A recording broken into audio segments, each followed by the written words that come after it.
Oh, mamacita, horse and carriage. Happy Mother's Day to your mom, to your wife, to your sister, to your daughter, to any of the females in your life. Happy Mother's Day from us here at the Proud New York Jet Fan channel. How's everyone doing today?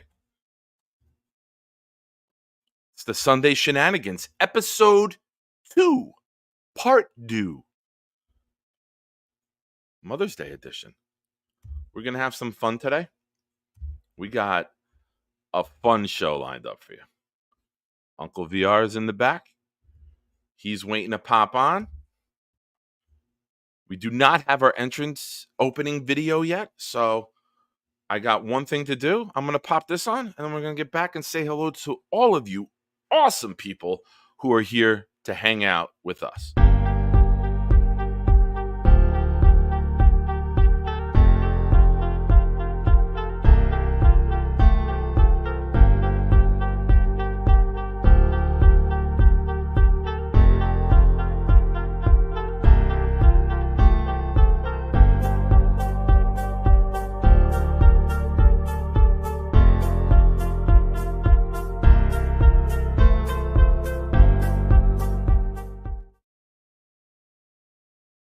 Done. Before we go any further, we have to bring in Poppy. We have to bring in Tio. We have to bring in Uncle VR. We have to bring in the motherfucking man. What's up, bro? What is going on? Episode dose. We made it. Deuces. Let's do 8 this. days and we're still going. All right. I like the sound of that. And I know you started the show off by saying Happy Mother's Day. So I also want to say Happy Mother's Day to all the mothers, all the wives, all the sisters, anyone who is a mother. Hope you enjoyed the day or are still enjoying the day. And for all of the people who are helping to make that happen for them, I salute you. And we're hoping to have a nice show today for you. A nice, fun, clean, and don't you put expectations on me I can't deliver with. Don't you set the bar too high, bro. A good show. Let's do this. Let's set the bar. Let's be let's put that out there. Why not? Why don't we do that? How's everybody doing? How's everybody doing out there today? It's Sunday. Hopefully everybody had a good weekend as well. And hope you're ready to talk some Jets. Give me 1 second. I see Nick is putting on his makeup and powdering his nose. So I don't do that anymore. That's what she said. Hopefully everybody had a good time out there for the weekend and ready to start off a brand new week and popping it off with us. Yes, let's well, sometimes on live shows things happen and you got to adapt on the fly, you got to adjust, and you forget to put the creamer in your coffee and you got to panic and get the creamer out. And this is good. Here we go. Live taste test. Okay. I have not had, this is Dairy Mate, Coffee Mate, sugar-free cinnamon roll. Sugar-free, so it's not going to be as good. It's not going to make the eyes pop, but okay. Not bad for sugar-free. Not bad. It's not Cafe Bustelo. I would be doing jumping jacks and out of the ceiling if it was Bustelo. Oh, Cafe Bustelo. Now that's some coffee right there. This is the cheap shit. This is the bowl and basket ShopRite. It was $2.99 for 12 K-cups, so I got like 4 of them. I'm a bargain shopper. I miss ShopRite. As you know, I'm in Daytona Beach, Florida, so we don't have ShopRites down here, but I do miss their generic ShopRite brand coffee. It used to be really, really good for me. Nice. Well, let's say what's up to everybody. We got a good crowd here early. I like it. What's going on, everyone? Thank you for ending your Mother's Day with us. 2 of the baddest mothers that you know. Eric Craig, winner, chicken dinner for you, bro. Get that chicken dinner, cash it in on Father's Day if you are a father. Thanks for showing up, brother. I appreciate you. It's I our appreciate time. you. It's Yes, our sir. turn. I like Let's that go. energy. That's how you start off the Nice. show. Sack the like button. That's it. Thank you. Show Nick how much you appreciate all he does. Yes. And Uncle VR. Thank you, Eric. I appreciate that. Hank is Thank here. you. What's up, Hank? Time for shenanigans. Like All right. I told you I missed out. The first time when you made the flyer, I said I missed out on that opportunity. But it's better this way. This way, all the shenanigans don't put on me. It's shared shenanigans. It's a Share it. 50-50 partnership here. The man with the muscles, infrared, is here. I like it. I caught Infrared. your Instagram video of when you were on with X Factor. He went on with the mask that he has on. It was good. It was good. Bobby. Bobby. Hi, Bobby. Yeah, I hope everyone had a great day. Boomtown. Do you guys have Mother's Day in Canada? Is that just an American thing today? Like, I'm not being an asshole. Like, I'm seriously. Like, I know there's different holidays in different countries. You're in a different country, as though we consider you part of Buffalo, and Buffalo part of you. Is today? Is there a That's what Mother's she Day said. in? Yes. Is there a Mother's Day in Canada, and is it today, or is that a different day? I'm legitimately asking. Yeti. I saw this comment before we even went on air, and I was giddy. Ask Tia. Oh, I mean, he was glowing in the back in the gaze of that particular I was like, oh, comment. my hair looks good today too, bro. The hair that I do have left. Harlan is here. What's up? Jay Quest in the house. What's Jay up? Quest. Very nice. Oh, you're here. Love them. Hey, what's Yes. up? Hi. Ooh. How you doing? Ooh. Okay. Ooh. Now I opened up a can of worms. Ooh. Let's not go there. Dude, Let's I start this cannot believe. positive. I can't believe it. That F stands for fucking. I can't believe you didn't type it out. What? That's all I will say. We will move on. Listen. Let's not start on that note. I You didn't know, say anything. Mother's Day is not just for mothers. It's for bad motherfuckers. Nice. Had to pull it out. Nice. Aurora's here. What's going on, Aurora? Aurora. I'll admit, I don't get overly excited about the schedule release because I think too much gets made about the opener.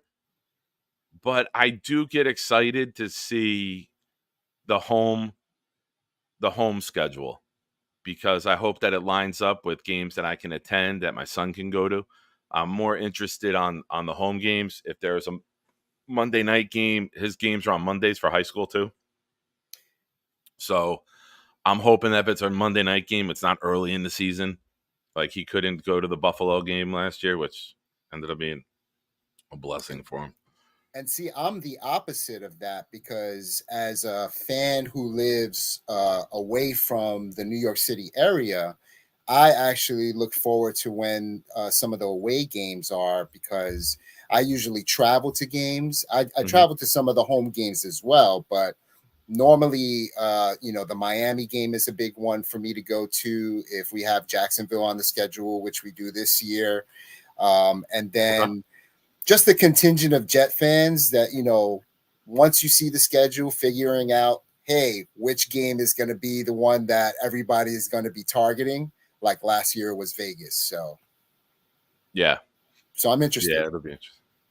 Yeah, we know the opponents already. So it's not like it's a reveal. It's just the order getting revealed, So people want to break down the record and the win-loss. We do that already. We know who's home. We know who's away. The time of the game doesn't change what we think the result will be. But it's fun. Something new to talk about, right? And God bless Roger Goodell. As much as he gets booed at the draft, this guy has turned the NFL into a 12-month sport. And I think we all appreciate that. Oh, yeah, he's a genius. I mean, like the marketing that goes along with everything that he does all year long. I mean, who would have thought the NFL draft would be what it is today? I mean, It's we're ridiculous. talking about the schedule in, this period of time where it's usually a blank space. And this is, I mean, what is the NFL today as opposed to what it was when it was, Paul Tagliabue and past commissioners. So it's definitely great job. He Oh, gets you're paid the right. big bucks for that too. Very, very big bucks. I'm gonna do speed catch up. You guys are on fire in the chat already. I'm gonna do like romper room. We're gonna do the I see Yeti. I see Todd is here. Greg Rallo's here. Armand, Rudy Olgan, a Cowboy fan. Hey, we talk all football on here, and if you're taking the time to come in here and watch the show, you ask a question about your team, we will respond to it. Appreciate you stopping in, finding the channel. If you'd be so kind, throw a sub. If you haven't already, the chat is amazing. The chat is friendly. The chat will engage with you, and I think you'll enjoy it here. So, Rudy, thanks for popping in as a Cowboy fan, crossing over to the Jet territory. Blitz BK, Wild Wave is here. Bonesy's here. Bobby, Bobby, Bobby. Ricky, New York, I saw. Boom, boom, boom. Who else? Who else? Patty Grimes. A lot of you guys are here. Do you want to? I mean, New York Jets super fan is here. Johnny Jimenez, Johnny Boy now. Sorry, Johnny Boy is here, but Johnny, he's a man. He's not a boy. He's not a boy. He makes lots of boys and girls. He makes many children. Mess is here. Best name in the world. Yes. Snowball, Hey, my brother. let me just say, you can be anywhere tonight, but we're glad that you're here with us. So salute and thank you for being here. We're gonna have some fun tonight. Big So keep it fella's popping in here. the chat. Big fella. Zachary Berner's here. Daniel Meehan, Dolphin fan, is here. Patty Grimes with jokes. What is this? With jokes. Please don't comb your beard on screen. I am watching in 4K. Well, everyone else, close your eyes. This is just for Patty. He fucking just threw his coffee or whatever, his soup all over him. Boycott activity is here. Yes. All I right. believe we're at 7. What's new number? 721. We're at 721. So, yes, we're growing. The push for Nice. 800 is on. So, it's right around the corner. all right. 800. We're getting there. Teamwork, man. We'll get there. We'll get Teamwork there. makes You know what'll makes help us get stream there? work. You know what will help us get there? What will help us get there? Good content. And do you know what will be good content? Pray tell. The list. The list. And not is this any list. This is a special Mother's Day edition. So now we've teased it since Wednesday. What does that mean, Tio? What does the Mother's Day list have to do with? I'll tell you. Thank you for asking. Yes, I did. This list is the biggest motherfuckers in Jets history. We thought you would enjoy that. These kind of motherfuckers? Bigger. They've hurt us. They've scarred us. They've made us throw tantrums. They've made us take our hat off and whip it across the room. They've made us say ungodly things at the stadium, at a bar, and on our couch. These motherfuckers are the biggest motherfuckers in Jets history. Jets history. I defer to you, sir, and I will allow you to reveal your top 5 biggest motherfuckers to the New York Jets in our history. And if you would please, as always, start from number 5 and let's work our way up. We're going to start from number 5 and work our way down. So, I thought about this for some time and I said to myself, man, Wait, hold on. Who do I think? Wait, when you're on I said work your way up. You said work your way down. Which is it? That's what she said. Well, she I work better my know. way down. I work She my way better know. down. I work my way down because 5 is Like if you're descending doing the list, like to you start at 1 1. and you go to 5, but now you're starting from 5 and working your way I'm, up, s- right? yeah, I say work my way down Okay. because All right. I'm All gonna right. get down to the downtown to the underground. Potato. Forgive me. Coffee's pumping through my veins right now. I feel like the Ultimate Warrior doing a freaking promo. I'm excited for tonight. And Hey, here's the cool part of our list I want to add. We did not double up. So each of our lists will have no duplicates. And I could have done a list of your top 100. I could have done a lot. So I'm glad that you took some of yours. Go ahead, sir. The floor is yours. all right. So as a struggling Jet fan, as someone who has thought of this and has been a fan for since the late 70s, there has been a few things that were caught in my craw over a period of time, and I've whittled it down to 5 particular names. The number 5 on my list, and I'll give some pregnant pauses throughout this list so that you can kind of maybe make a little comment or Johnny got nervous. He heard pregnant. He's like, no, another one? Johnny boy.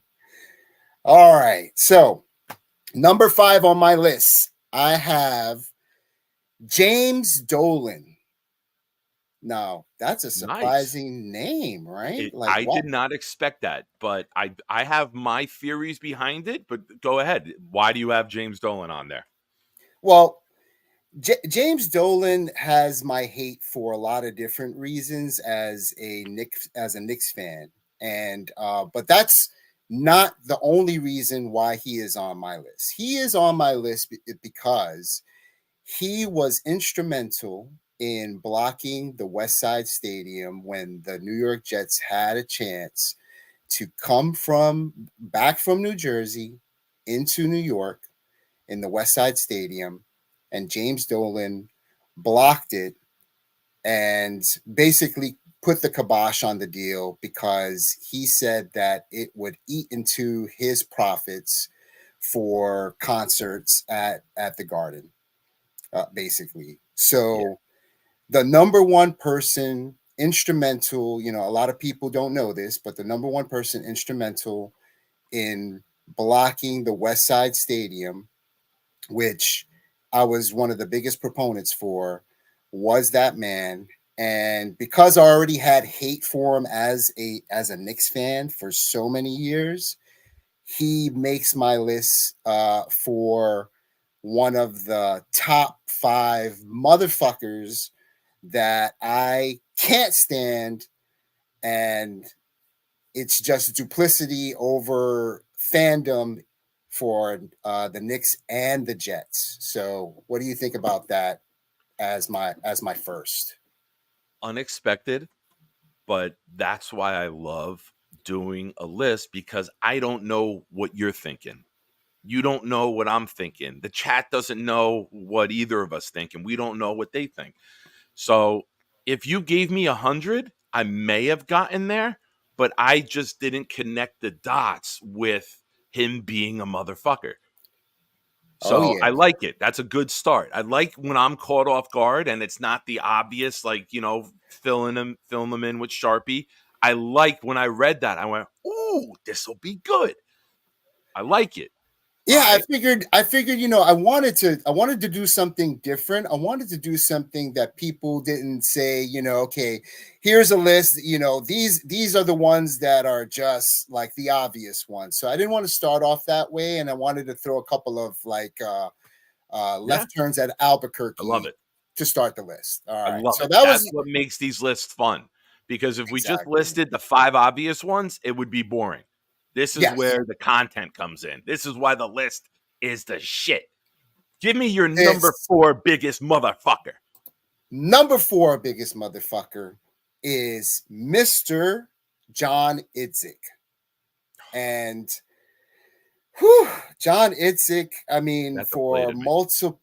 multiple reasons. I mean, drafting the Itzik six, setting the team back decades, being an accountant, basically trying to disguise himself as a GM, pretty much running Rex Ryan out of the Jets organization.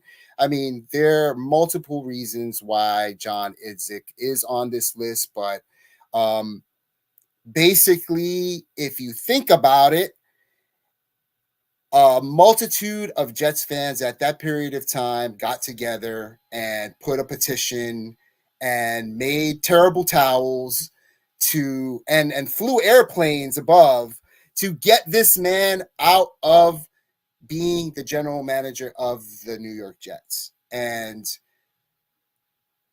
in my history as a fan, not just a Jets fan, as a fan, I don't think I've ever seen a fan base hate someone so, effectively, like effectively and administratively. I mean, basically, come together as a Senate, as a Congress, and vote this man out to a point where everybody was in agreement. So number 4 on my It list, takes a Mr. John lot. Idzik. It takes a lot or a little, if you're talking about job resume and job performance, for this entire fan base to agree. We don't agree on anything. Weapon, line. Trade for Rodgers, don't trade for Rodgers. We can't agree on anything. And it was the last time I saw this fan base completely unified was the hatred and the The hatred. disdain for John Idzik.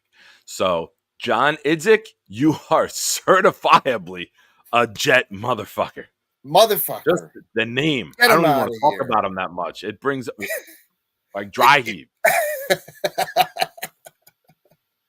I just sit there and think about I hate him, I hate him, I hate him, I hate him. Who remembers is that the Damian Robinson that showed up with 2 guns in his trunk after 9/11 at the stadium? That was the safety from the Buccaneers, right, big fella? We got Damian Robinson from the Bucks. He was a safety, and he showed up with weapons in his trunk at MetLife or at the old stadium. Yep, that was him. Okay. Oh, he did an old I know replacements, so the much replacements fucking use. movie. I know so much useless information. Yeah. Yeah, exactly. So, all right, give us your number 3, biggest motherfucker. All right. When we talked about this segment, I just want to say that I, foresaw that a lot of this was going to bring up a lot of emotion in the chat, a lot of emotion probably in our calls later on. So, you know, get that emotion out, put in the chat, who some people are, and it might be equal to some of the people on our list, and it might be ones that we can talk about as we put those chats up on the screen. So without further ado, number 3, if you would allow me, sir, I would like to introduce a tie for third, because That's they that's are perfectly fine because I have a tie at number 2. okay. So Okay. this is again showing signs why this is a perfect partnership for the show. We're on the same page without even knowing what the other one was built. Real quick, I want to say what's up to Ron Molek. Ron, if you are new here, thank you. I think I've seen your name before though, but welcome back. If you haven't already, please subscribe, and if you have, thanks for tuning in, Welcome. man. I saw the picture with the family. Hope Awesome. mom had a good Mother's Day. And again, to everyone who showed up late, hope that your mothers, wives, sisters, daughters, everyone that you know grandma had a blessed Mother's Day. An So excellent Mother's Day. the Mother's Day themed list for those joining in late is the biggest motherfuckers in Jets history. Give us your 3. Who is the tie? There you go. All right. So number 3, the tie is between Don Shula and Dan Marino. And I know there's some Dolphin fans in the chat. We've been hated enemies since the 60s and the 70s, and for specific reasons. Don Shula, no love lost for our team at all, but I still connect the dots with Don Shula for the Mud Bowl, and going the day before and instructing the field staff to water down the fields and things of that nature before the game. And Dan Marino, will always be built into Jets lore for not taking him in the draft and taking Ken O'Brien. And his Dan Marino's history between us, it seemed like he always gave it his best for the New York Jets because of that slight, that chip on his shoulder for not picking him at the pick that we could have picked him at, and taking another quarterback instead of him. So things like the fake spike and a lot of games where he had duels with Ken O'Brien and later on with other quarterbacks. He and Don Shula are tied for the biggest motherfuckers on my list. So what do you think about that? Shout out to Boy Green.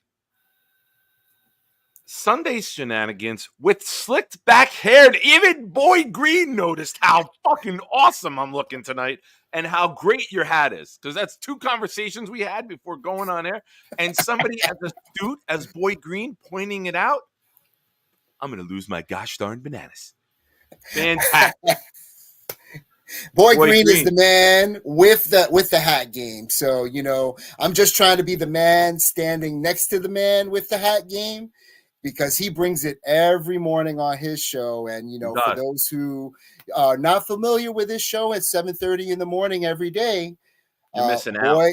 Boy Green brings it every morning. Get your coffee and, sit with him and talk Jets. He is definitely the man. And I want to salute you and happy Mother's Day, a special one. Congratulations of, your announcement. And your beautiful family. So I just wanted to say that. The world is improving when there's more Estons in it. So congratulations, Paul. Congratulations to you and your missus. Happy Mother's Day to her. What we're doing here is doing a Mother's Day edition of our list. The list is a top 5 list that we compile. And today's Mother's Day edition is the top 5 motherfuckers in Jets history. So far, VR's had James Dolan at number 5. And then you've had John Idzik at 4. And a tie with Don Shula and Dan Marino, who go hand in hand. Hand in hand. Hand in glove. Your number 2 motherfucker in Jets history My number 2. It is Tom Brady.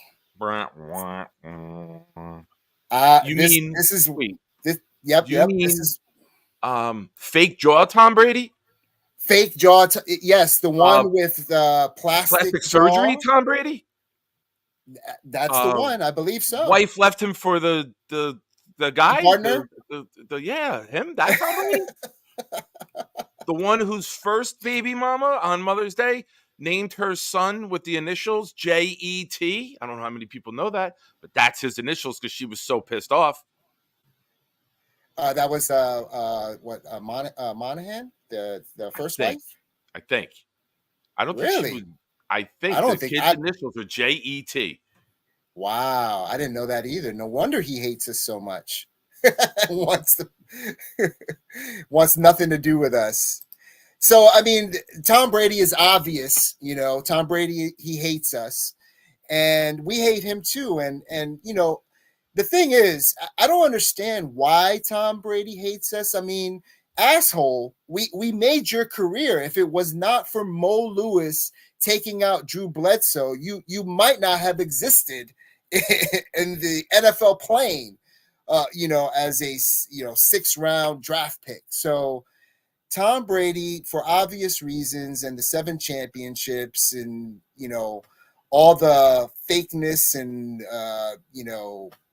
health gurus, and all that stuff. And the Uggs, all that stuff. Just absolutely can't stand him. He's a motherfucker. Carry on. What do you think? Is this the motherfucker that Mark Sanchez beat in Foxborough in the playoffs? Because I don't care how many rings you got. That sticks out to me more than anything. Oh, I mean, that's a shit-stained halo that you get to wear forever. That Mark Sanchez beat you at home in the playoffs. Oh, I mean, that's the same motherfucker whose daddy is Eli Manning. I mean, still in the same conversation. But yeah, it's that motherfucker. Nice. The one that likes deflated balls and things of that nature too, Yeah, he does. They rest better on his restructured chin. That's why he likes the balls to be like that. They can rest on the chin better. That's why he's gotten all the facial work.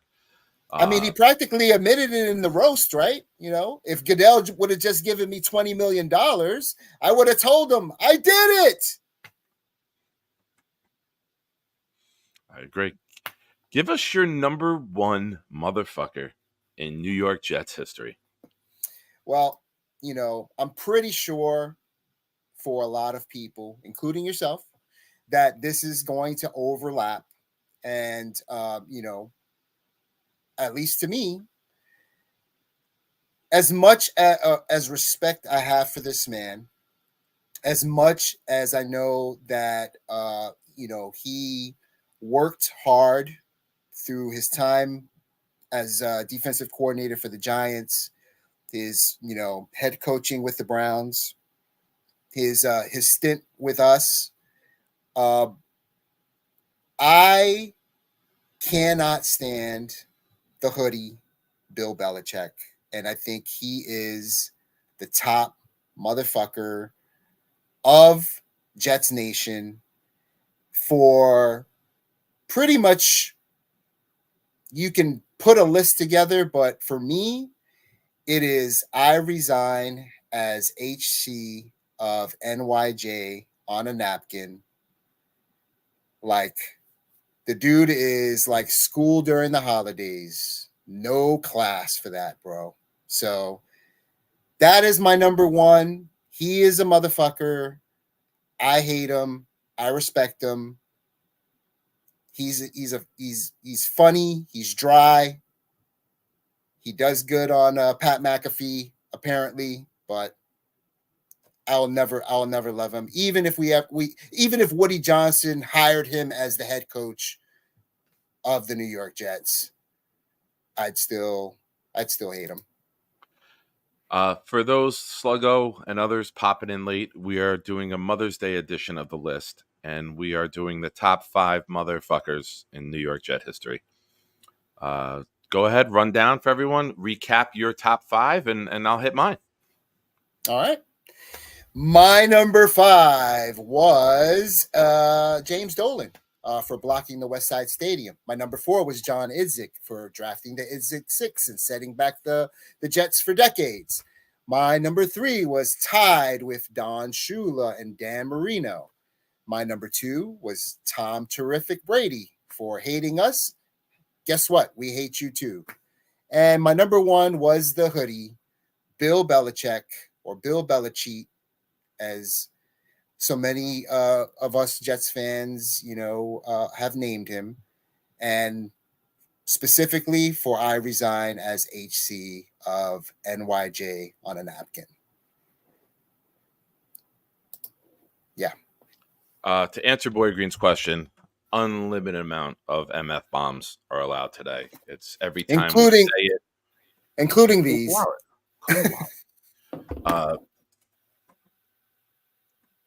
I took a different approach.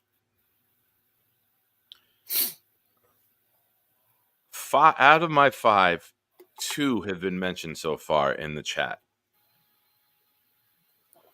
I'm going to start off with number 5. And this one is obvious. Number 5. Number 5. You can't talk about Mother's Day and mothers without thinking of the MILF Slayer in Zach Wilson. The greatest thing that this guy did in his tenure here was sleep with his mother's friend. So this is just out of respect. This is tip your hat. Touche. Well done. Attaboy. Just had to have him on here. Can't have a mother's list without Zach Wilson, the most infamous MILF Slayer in the world. He's literally, yes, he is literally a motherfucker. Well, number one, Boy Green, you will see. Number 4. The number 4 biggest motherfucker to the New York Jets. Brandon Moore's ass. I am tired of hearing about the butt fumble. I am tired of hearing about this motherfucker's tushkis. I am tired of seeing Mark Sanchez eat booty. I am tired. Brandon Moore, so much respect to you, but motherfucker, I am tired of your ass and seeing the clip and hearing about it. So Brandon Moore's ass makes the list. Not Brandon I think that's Moore, going to be my. just his ass. That's gonna be my next fantasy team. Brandon Moore's ass. Yes, that's a good one. That's a good one. If this one's gonna sadden people, I love the creativity. Well, I had to use someone else's body part. It was January of 1999. The score was 10-0. The New York Jets were driving down the field just before half in the AFC Championship. And the number 3 biggest motherfucker to me in New York Jets history is Bill Romanowski's head. Bill Romanowski, Keith Byers catches a swing pass up the sideline, goes to leap head first, and Bill Romanowski's head hits the ball and knocks it out. The Jets did not score again that game, and we lost 23-10 in the AFC Championship at Denver. So Bill Romanowski's head, you racist piece of shit, you are the number 3 biggest motherfucker on my New York Jet list. Thoughts? Okay. I mean, not Terrell Davis for running all over us or in that game or anything like, or Elway or Romo's head, huh? Romo's head changed the whole game. That steroid fuck that changed the entire game. Oh, he was just a motherfucker just to begin with anyway. So he's we scored there and it's 17-0. That's a different game. They scored. They come out at halftime down 10-0, and I think it was the first or second play. They do a handoff to Davis, flea flicker, hit Ed McCaffrey or Rod Davis, I forget which one, up by like midfield, and I went, oh fuck, here we go. They made adjustments at halftime. They saw some shit and they attacked and they didn't stop, and it ended up 23-10. Number 2, and I apologize in advance. This one hurts my heart, but this is a big motherfucker. And I think they go hand in hand, and I couldn't separate the two of them. The number 2 biggest motherfucker to Jets fans. The NFL draft and our hopes as a fan base. We put too much stock into it. We put so much on the mantle of us. That's why I love this draft more than any draft ever, because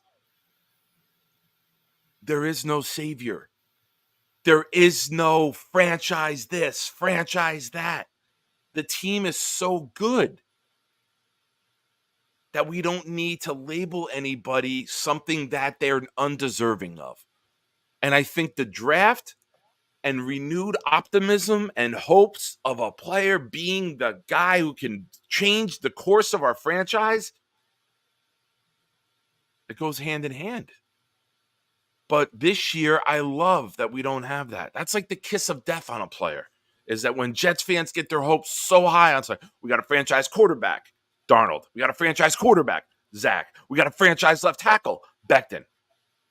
Stop. Let the players play. Tell us what they will be. I think that goes hand in hand with 13 years off-season champions. The expectations are really high after the draft, after the free agency period. I mean, when you've been losing and not making the playoffs for a long period of time, you got to put your emotions and your hope somewhere.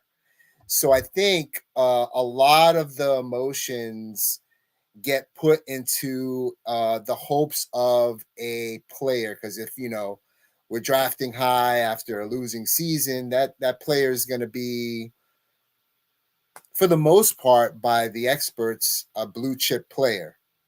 I mean, you're almost guaranteed a blue chip player if you're picking between 1 and 15 in the draft. So you put your hopes in that player, and I mean, we over and over again our hearts get broken. So makes us say motherfucker. Yeah, most definitely. It does.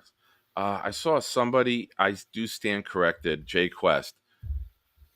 It was 3-0 at halftime. You are correct. If we would have scored, Curtis Martin scored to start the third quarter, it would have been 17-0. I've always had in my head that it was 10-0 at halftime. I forgot Curtis scored quickly in the third quarter, but you were right. We would have been up 17-0 with a touchdown there, and that would have been a lot different. They would have coached it different. They would have attacked us differently, but still, fuck Bill Romanowski's racist head.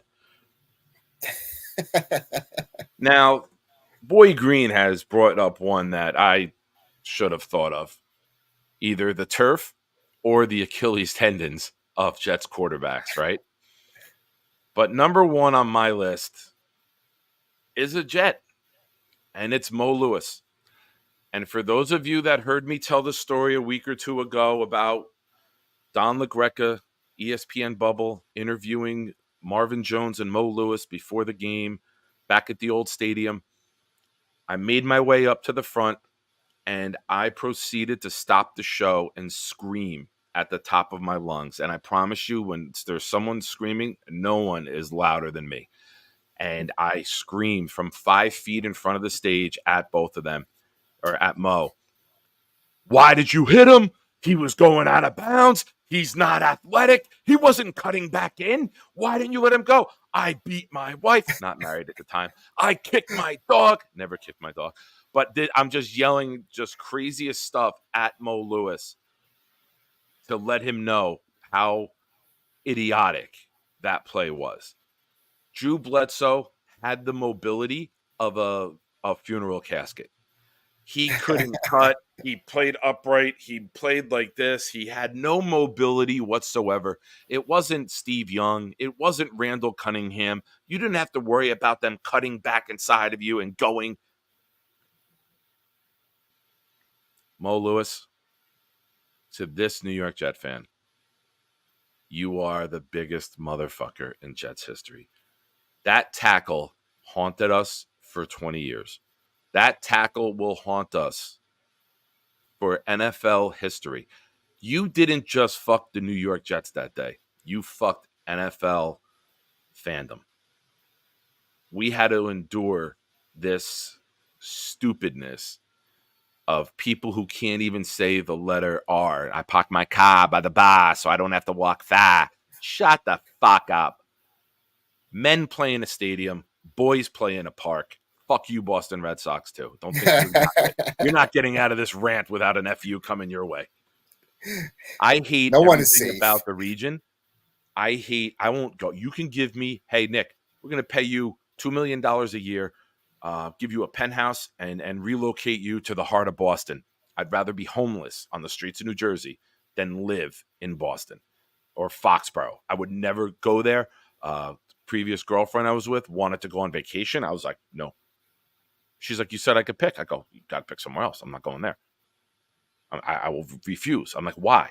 I'm like, I'm going to get into a fight with people. Like, just, I can't even sit down and enjoy anything. Also, weird, I was the biggest Cheers fan. I was a 10-year-old kid, and I loved Cheers. And now I won't even watch it because it's Boston related. That's how much this fucking Mo Lewis hit fucked my life. It took Cheers away from me too. Cheers was a great show. I Still loved is. I just can't watch it. it. Still is. I love it. But man, I can't. Like, as soon as they get into Boston stuff, I'm like, bloop. Man, as a kid, I used to like Boston baked beans. I don't know if you remember those, but they were delicious. And that was before I knew the biggest, rivalry was between the Yankees and the Red Sox. So I never ate them again. Sad story. Yeti. I loved Mo Lewis. I had a Mo Lewis jersey in '98 that I wore to the divisional game against Jacksonville. I had Keyshawn and Mo Lewis jerseys that year, back when Nick had jerseys. I was the biggest Mo Lewis fan. That's what hurts my heart. You ever see somebody, you ever been cheated on? You love someone, you believe in them, and they're the one that hurts you the most. That's why I'm so hurt by it, is because there was love and adoration and respect for him. And I For feel many horrible because he's years. a great person. He was a great player. He was a great Jet. And I really believe that they won't bring him out and bring him on the field because he will get booed. There is no doubt in my mind he will get booed. I will boo, but then I will clap for him. Yeah, he was the But heart and man, soul of the defense and the linebacking core for so long. I mean, yeah. He was great. He was a great tandem with Marvin Jones, Mo Lewis. Like, that was it's a great Jet tandem. But how do you forgive someone who caused all your pain? And it's no knock on the play. Like, I think this, I'm being sarcastic and over the top with it, for satire, but it hurts. Not as much as it hurt Drew Bledsoe, who almost died from the hit, right. but it hurts. It It, hurts. it's our fandom too, I mean, like what I talked about earlier, where we are, just so desperate in emotion that we channel our energy and we put it towards, the one thing that, eats at us the first, past couple of years it was Zach Wilson. Everything was a firestorm towards Zach Wilson. For the past couple of years, he was the the end all be all. The buck stops there for all the things that were wrong with the Jets, and probably not entirely true.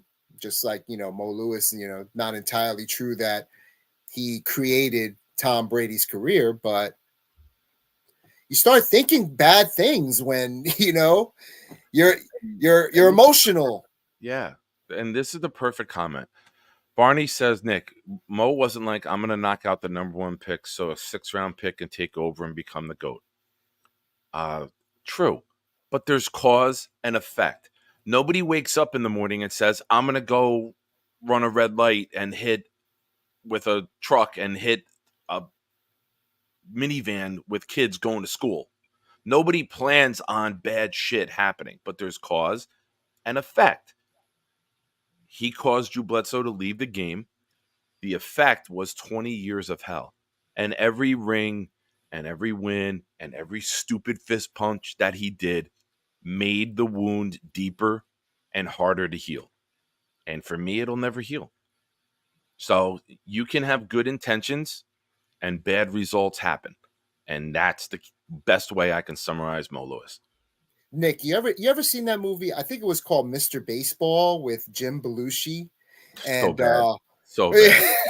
So I can't believe that's a reference tonight. Guilty pleasure movie, and Fine. and I think is Michael Caine is like the angel or whatever, and he says, well, an experience happens, and then it happens here, and he starts going up the ladder, and there's like wonderful little sounds that happen, like stars that go up, and he's like, I don't want this life anymore. I didn't want to hit the home run, or I want to hit the home run, and then his whole life changes and he becomes the rich guy, and he doesn't want that anymore. I mean, that's pretty much what happened to Tom Brady.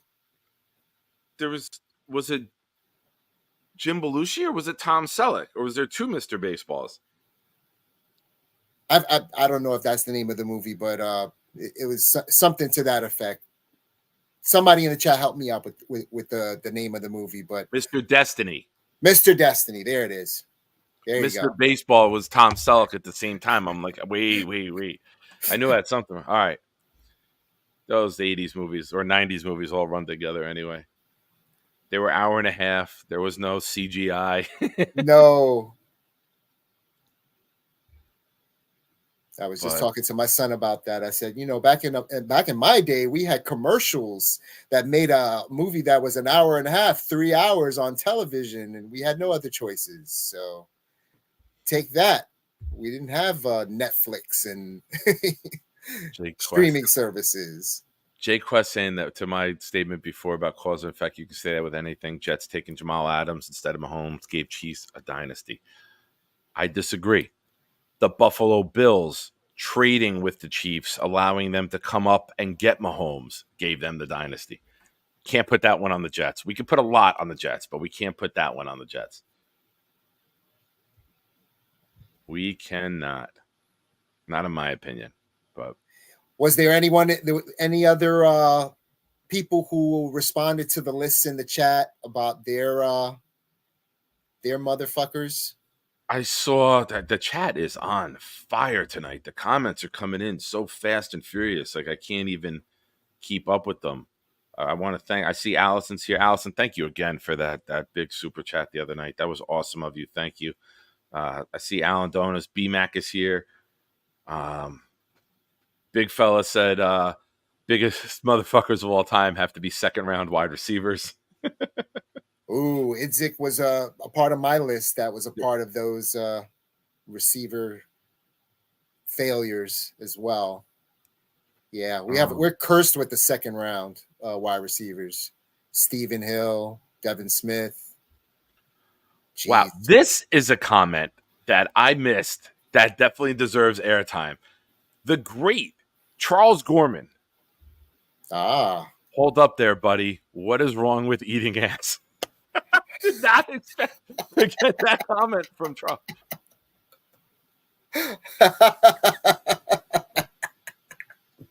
I don't know how that comment did not get to each his own. Yeah.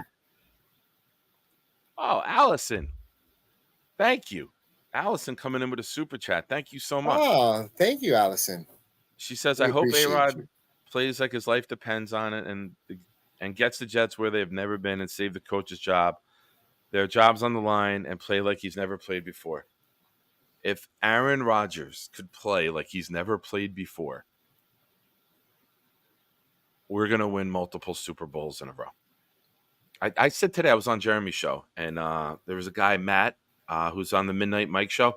Matt, who co-hosts with him, popped on, and I got introduced to him for the first time. And somebody said something about Elway or Rodgers. And they were talking about who would you take. And I was like, well, what era? And he's like, well, the era that they're in. I'm like, I would take Elway because Elway, kept getting to Super Bowls, right? But I was like, there's a funny correlation to it. Elway didn't win a Super Bowl until what?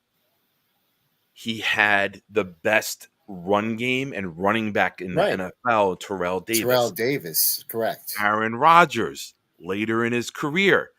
Breece Hall, this offensive line now. Maybe the key to it is becoming the running defensive type of team and not having to put everything on you for 4 quarters and maybe just a couple drives, big throws on third down. I mean, not that I want to turn Aaron Rodgers into a game manager. However, if that's the team that we're winning a shit ton of football, VR. What do you think? And thank you again, Allison. Thank you, Allison. You have to think of it this way. If you take Aaron Rodgers' last season at Green Bay, his season alone would be the best New York Jets quarterback season of all time. That's just the bottom line.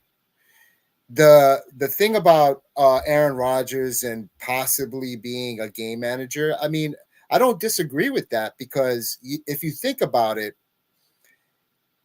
Aaron Rodgers, for the talent that he is, could carry a team in the regular season, with Green Bay, can carry a team in the regular season. And that might work well for the regular season, and he'll have his stats, and they'll be 14-2, but it's not sustainable for the playoffs. And so in the playoffs, what would happen? Well, they would fail because he would try to carry the team, from that point. And so 14-2 seasons would go by the wayside because he would try to carry the team in the playoffs, and that model is not sustainable.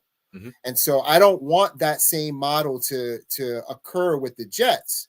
And I think that what Joe Douglas has done at this point is put together a team where they don't have to rely on Aaron Rodgers. They can rely on Breece Hall. They can rely on a motherfucking defense that is going to be top 3 and hold any other team accountable, whether it's in the regular season or the playoffs. So we don't have to subscribe to that model. Can I change? I'm going to edit one thing of what you said, and I'll sign off on it. They can rely on him. They don't have to live or die on his play. They don't have to depend upon him and him only.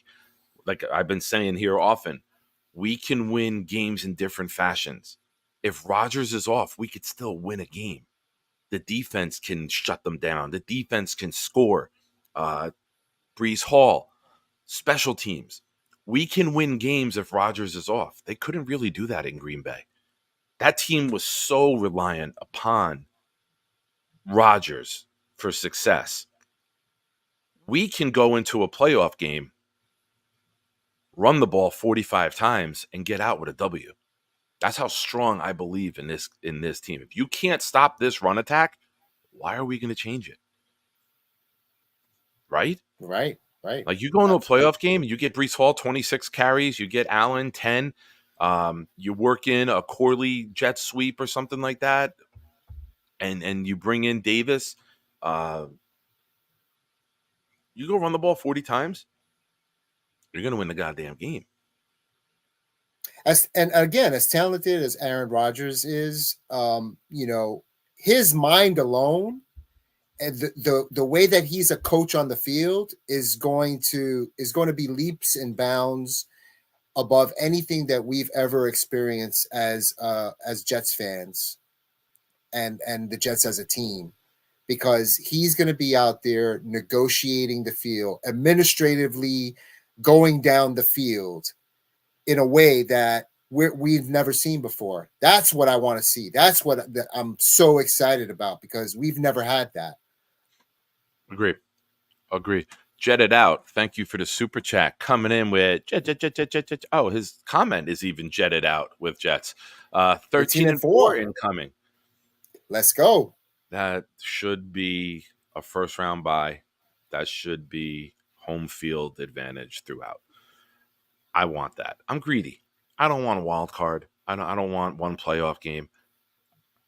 I'm shooting for the moon this year. I am. Call me crazy, call me irrational, call me whatever you want. I don't care. I look at this roster and see the best individual talent we've ever had, and enough good, smart veterans and elite young talent. This is the perfect storm of talent. You got Rodgers, you got Tyron Smith, you got CJ Mosley, you got Chuck Clark. Do not sell out what Chuck Clark is to that defense in terms of knowledge, wisdom, and being a coach on the field. They raved about him last year. You got DJ Reed. You got Sauce coming into year 3. You got Quinnen. You got All-Pro Quincy. You got a leader like Morgan Moses on offense. You got Breece Hall coming into his own year 3. You got Garrett now going to be vocal in year 3. You got JJ. You got Reddick. Like the names and the character doesn't stop. Oh, we're getting nuts here in the chat. Awesome, guys. We got Let's another, go. but jet it out. I love 13-4. I am at 15-2. I just think this team, with the medical being okay, is going to be very, very tough to beat. I'll go 14-3. I think I had 14-3 2 weeks ago when we did it. I had the 49ers, I had Miami in Miami, and I had a weird one. I had Indianapolis just coming, maybe in like that trap game, between the Dolphin Miami game. Indy like comes up to bite us with Richardson going off on like a huge day. And I But had a that's weird that's my one. weird one. I had a weird one. I had the Rams. I think like that's going to be like kind of a shootout, and maybe they win it with a last second field goal. Big fella coming in with a super chat. How about lists in the coming weeks of the most hated players on the Bills, Dolphins, and Patriots all time? Well, I mean, a super chat does get you producer segment rights on the show. So, but that, Big what am I fella. going to tell you? No, you just fucking paid us for an idea. No, fuck you, big fella, and your money. Yes, of course we'll do that. Now, do you want them individually, or can we put them all together?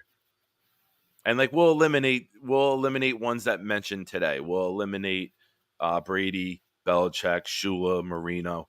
Uh, I mean, I might mention Shula and I know, and Marino. They're so and hated twice.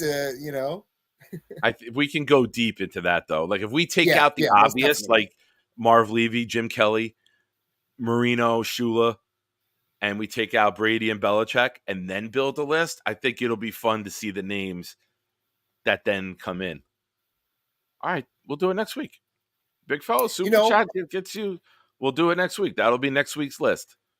You know what's funny about that too is that the AFC East is very incestual. So you always have a lot of players that play throughout the AFC East. So like Barrios not playing for the Dolphins, and Jason Taylor, who used to be a longtime Miami Dolphin, played for the Jets a few years. So you have some of those, and I'd be curious to see how many of those pop up on these lists too.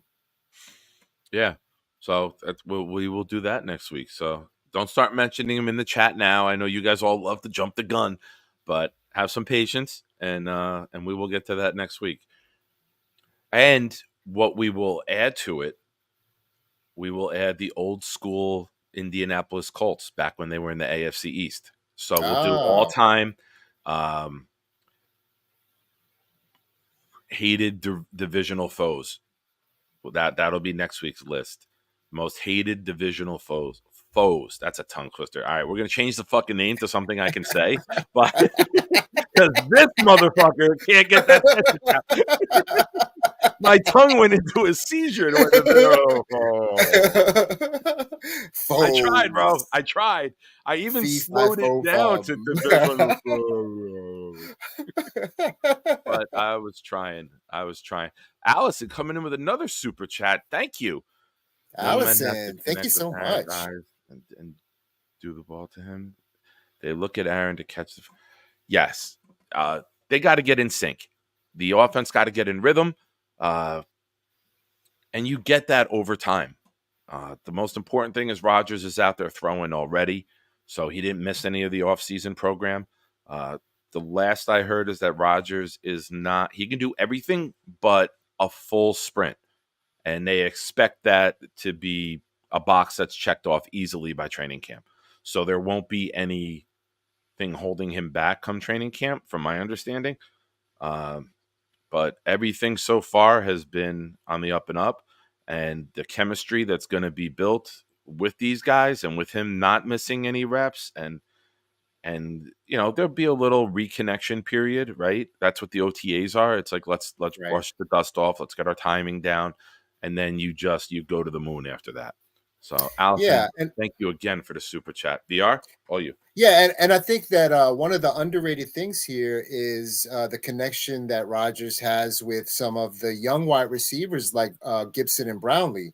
And why I say that's underrated is because I think they made the team last year and they'll continue to make the team moving forward. But Rodgers has a connection with those young men, and they look up to him, and that's going to be really, really important with their development. When you have a situation where you can develop with someone like Aaron Rodgers, as opposed to, like, say they were in the league and they had, just like a young quarterback, or Zach Wilson, let's say, the development is going to be different, because they're not going to impart the same wisdom that an Aaron Rodgers can impart to those particular wide receivers, the ones that are undrafted free agents and things of that nature. I would say that that's a more important relationship with them than it is with Garrett Wilson or Mike Williams. So that's going to be really, really important, and you're going to see some jumps with those two particular young wide receivers moving forward. So thank you, Allison, for the super chat. I think that was an excellent point. Yeah, that was really good. I lost the comment. Scott, it's a great idea, but if you want it to be a segment, you have to put it in a Super I chat. I actually just I think we might have Gator as a guest next Sunday. He couldn't do today because of Mother's Day. It's Mother's Day. But we are hoping he can join us next week. He did want to put together a spoof video of me first, he said, before he came on. So I will reach out to him tonight, or he usually pops in the chat later in the night, usually an hour or two or three, depending how long the shenanigans last. But we'll check. If he's not available, I'll see if Adam's available, and maybe we'll do that. We'll build a wheel. You know how Adam does the wheel randomly, and then you got to build your top 5 or 10. Maybe we just, between the three of us, submit a bunch of names and then build the wheel blindly with the biggest foes. Like we do like a blind list. You know what I mean?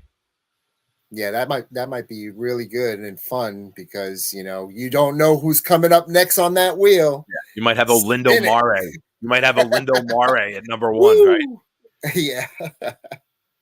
That would be fun. Good point, Scott. Awesome. And chat, thank you. You guys are lively today. Everyone's excited, hanging out with mom or taking the missus out. You guys are alive tonight. I like this. This is a fun chat so far. 55 of you watching here on YouTube. Thank you. If you haven't already, please subscribe to the channel. And if you are new here, welcome. We're hoping you're having a good time. And you come back again. Give Brady 10 spots. Give Brady 10 spots. I believe that's called herpes, but I do not want to give Brady 10 spots. Hey, Nick, I heard this earlier today. I wanted to get your take on it. So, what you got? I heard this on the show. So you're a super fan. It's Mother's Day. You have the restaurant, all picked out. You have the reservation. You're about to take the wife, the mother, the grandmother, whoever, for Mother's Day, and a big game is about to happen. So let's say it's this won't happen because it's the Jets. For a lot of us Knicks fans, it happened today with the Knicks. Big game. You're taking the wife, the mom, the grandma, the special person for Mother's Day. Do you watch the game while you're at dinner and just kind of absolutely just sit there and avoid the talk and eye contact because you're looking down at your phone, or do you watch, or do you just plug everything out and just kind of wait until the event is done? I don't go out during the game. If there's like a Knick game today, we're doing brunch, we're doing lunch. If I were a Knick fan, not me personally. I still don't know what happened in that game. No one in the chat has mentioned it today, which is weird. Everybody usually throws in my face what the Knicks do, so I find that quite odd. Let's just say we lost. I digress. All. I didn't know. Nobody said anything. It's like mum's the word. Like you can't talk about it. What happened? I don't know. Johnny and a lot of other people are always telling me. Rich is telling me what happened, and It was bad. I haven't heard anything. It was really bad. Um, It was horrible. but if, let's say, for example, Mother's Day was in October, and there was a Jet game on, and Mom wanted to go, and I'd be like, all right, we got to do lunch, or we got to do brunch, or we got to go out on Saturday. That's all it comes down to, Mom. Sorry, you know how it is. You made me. You know what I am. I want to give you the best experience celebrating you, so I can't have that on like during. You're not going to enjoy your time, Mom. Like I will be honest and blunt, and she knows. She'll be like, all right, you're right. Let's do it a different day or a different time. But yeah, I couldn't do it. Like my birthday is October 18th. So there's times where the Jets games line up and I would be like, I don't want to do nothing that day. And when I was with the kids' mom, she'd be like, it's your birthday. Your parents want to come over. My parents want to come over. I don't care. Like I'm watching the game. I'm going to the game. It's like, I was in my 20s. I'm like, it's my day. I don't want to be sitting here hosting people during the Jet game. I'm going to watch the Jet game, or I'm going to go to the game. You're ridiculous. Oh, why we're not together anymore, Dina? I love the voice. I love the voices and everything. Yeah, that's a good one. Yeah, listen, I am who I am. Like that's, I'm quite part content. of your fiber. Part of your being is. I couldn't do it. This jet stuff. Yeah, I can't do it. I've left a wedding an hour in either 2006. Christmas, the day after Christmas, we played the Patriots. I think it was a 4:25 game. The wedding reception started at 2. We left like before cake. We were out. I was like, we're going. I gave him an extra $50. I told him I'm leaving early because the Jets Patriots game is on. And me and Gina left. And I had people waiting for me. I left the key outside the apartment so people can come in to the apartment to get ready for the game. Oh, you wasn't playing, huh? Oh. She's like, this is ridiculous. We got all dressed up. I was like, yeah, Jet game, Patriot. It was the year we went to the playoffs, I believe, 06, I think. Maybe 04. I don't remember when Jen and Mike got married. But I told them, I was like, I got to go. Jets are on. I love you guys. I wish you all the best, and I'll see you later. So you wouldn't be the guy at church with the transistor radio in your pocket and the earpiece, like you like never service. Oh, all right.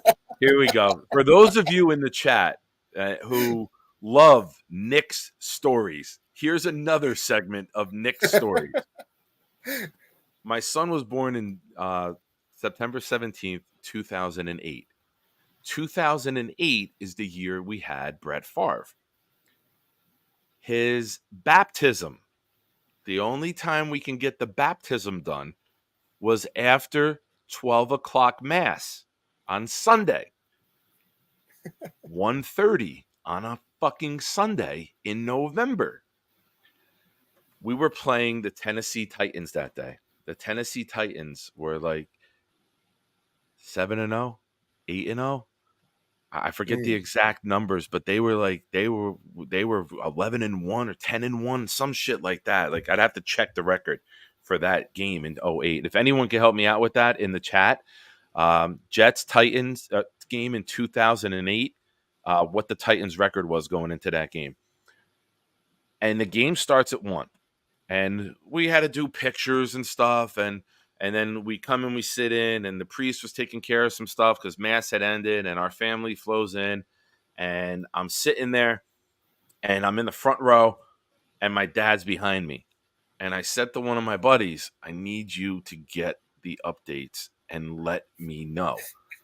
And the Jets went up, I believe, 14-0 in that game. And I turn around, like the priest, the altar boy's got the cross in the back. He's ready to walk down the aisle. And I look at my buddy, and he goes, let's go twice. 14-0. I go, yeah, 14-0. He goes, let's go. He hits me.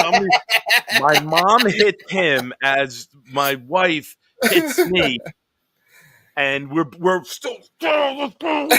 Like I'm getting like punched and elbowed. My mom smacked me in the back of the head from behind. Knock it off, not today. But that's another life in the day of Nick. And then we got to There the you go. reception hall, and it was a party because the Jets won.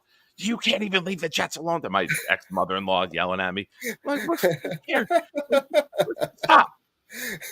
Me and her won't be together in a few years. I won't have to listen to you anymore. Life will be grand. like Joe Pesci and Goodfellas. She's right, Henry. You're no good for her.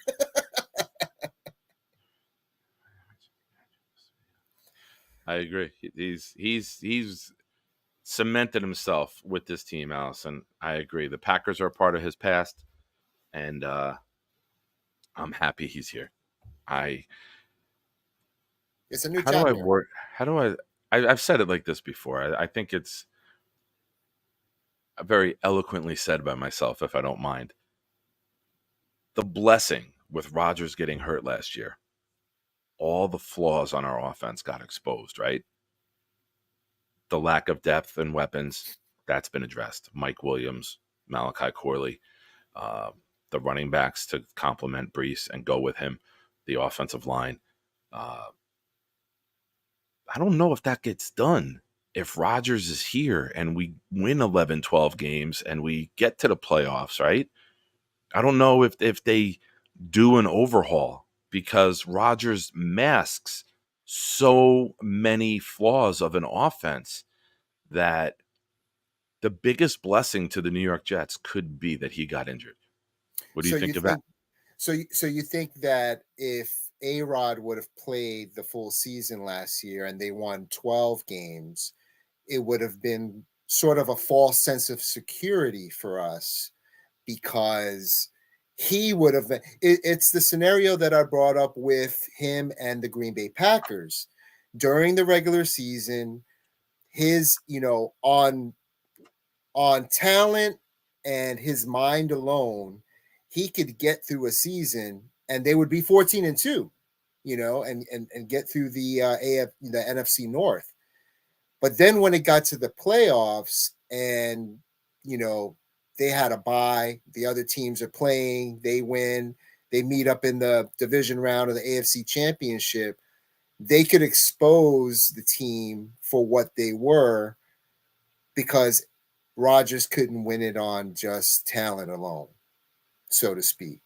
So you're saying that would have happened to us if Rodgers would have gotten a full season instead of getting hurt, a false sense of security. Yeah, basically. yeah, he would have masked a lot of our deficiencies, and I think that when you take the bandage off and you reveal the wound, you see how bad it really is, and I think that's what they saw last year. So they went up 10-0. Thomas Jones scored a touchdown a few minutes into the game, and then the Titans were 10-1. I believe I'm checking it now. I think Kerry Collins was their quarterback. Weirdly that year. Yeah, Kerry Collins was the quarterback. Chris Johnson and Lendell White were the running backs. Their leading receiver that day, future Jet Justin McCarron. Justin McCarron. I remember that guy. But Thomas Jones went off 27 carries, 90. See, this is the games that I love. We scored 34 points, and this is what I envision this year. Favre was 25 of 32, efficient. 2 touchdowns, 1 interception, 224 yards. 39 carries for 192 yards, 34 points. That's what I envision. 400 yards of offense, 224 passing, 192 on the ground, 39 carries.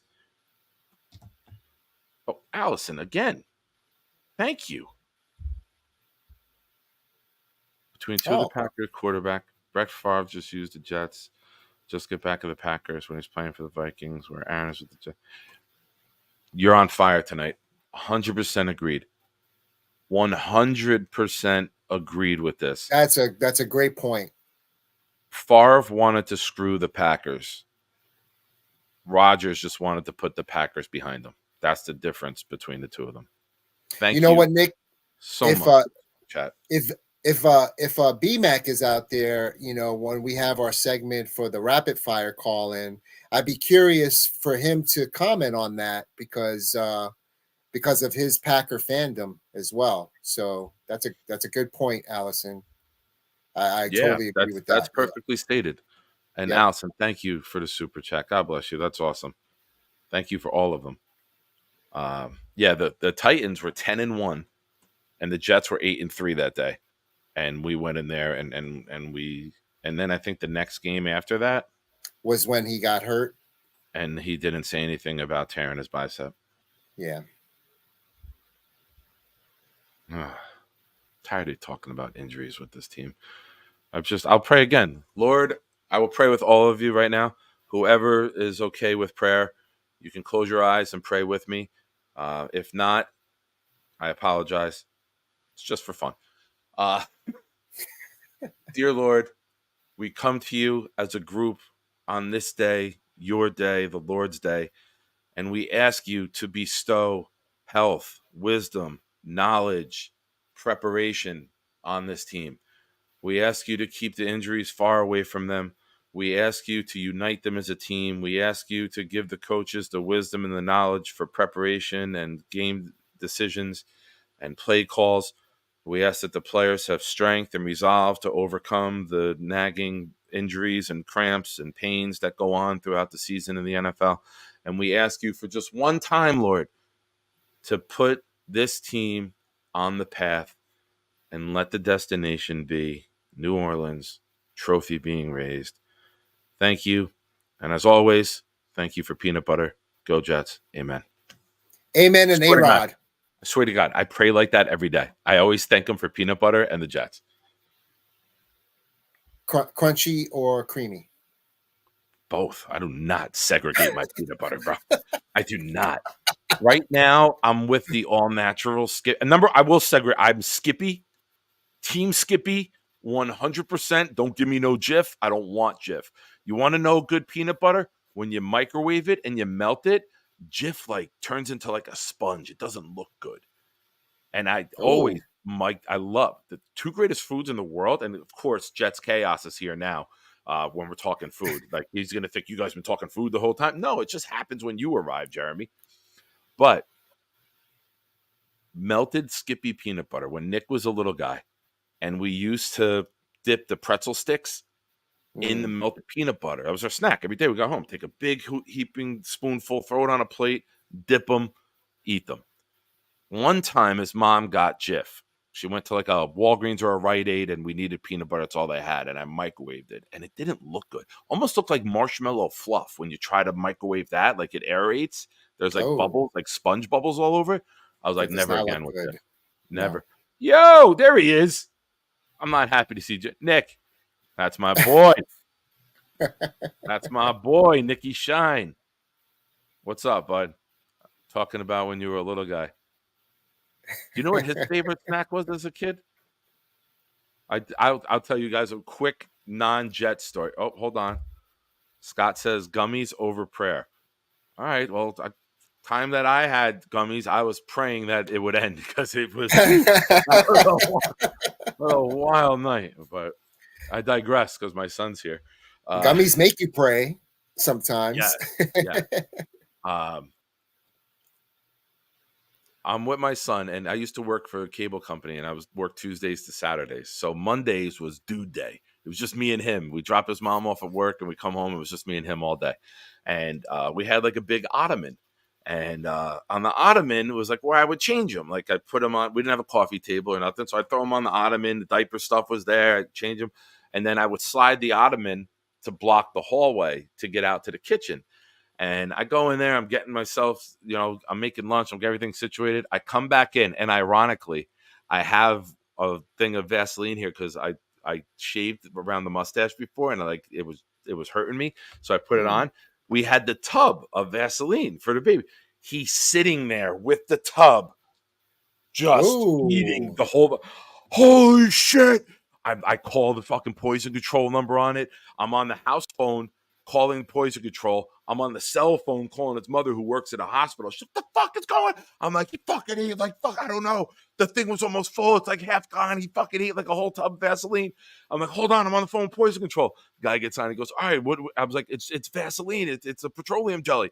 He goes, all right, don't worry. He's like, there's nothing poison with it. He goes, it wasn't bad. Kid's got chops. But the guy on the phone like calmed me down because I was in a full-blown panic. And he goes, the only thing it says here, he's like, you might have some diarrhea, and relax, Dad. His food's going to go down real smooth the next couple of days. I'm like, I was going to say, that was a very slippery slope. Dude, I was freaking out, man. I was freaking out. But, I mean, I guess it does cause brain damage because he did decide to follow my path and become a Jet fan. Jets Chaos saying hello to Shine nephew Jr. Nikki. Bobby coming in telling Nikki how awesome he is. Bobby. But, yeah. Allison, thank you again for that super chat. You've been amazing the last week, Thursday night, and now tonight Thank again. You Thank you so much. Awesome. Dude, you think I'm not if I tell embarrassing stories about me, you don't think I'm telling them about my son? Oh, the next thing you're gonna do is tell some dad jokes. All right. I love dad jokes. Wait for the Father's Day special. Wait for the Father's Day special. We're gonna have a bad dad joke contest that night. Yes. That will be hour 2. We will dedicate to bad dad jokes. Every bad dad joke, start thinking of them now. I rock at dad jokes. Let's do it. They're the best. So next week, Nick is with me, and he's like, Daddy, me and my girlfriend Lauren were supposed to, I think it's his anniversary coming up. He's like, I think we're going to go to Top Golf.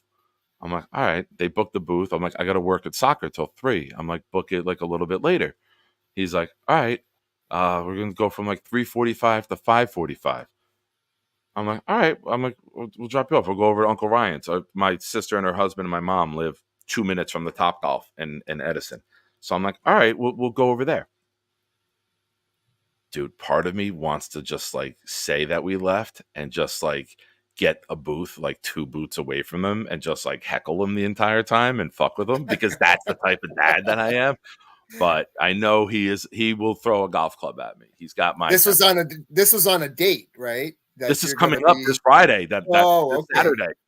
It hasn't happened yet. So you know what we should do? We should have a proud New York Jet fan hang out there and everybody just take turns messing with them.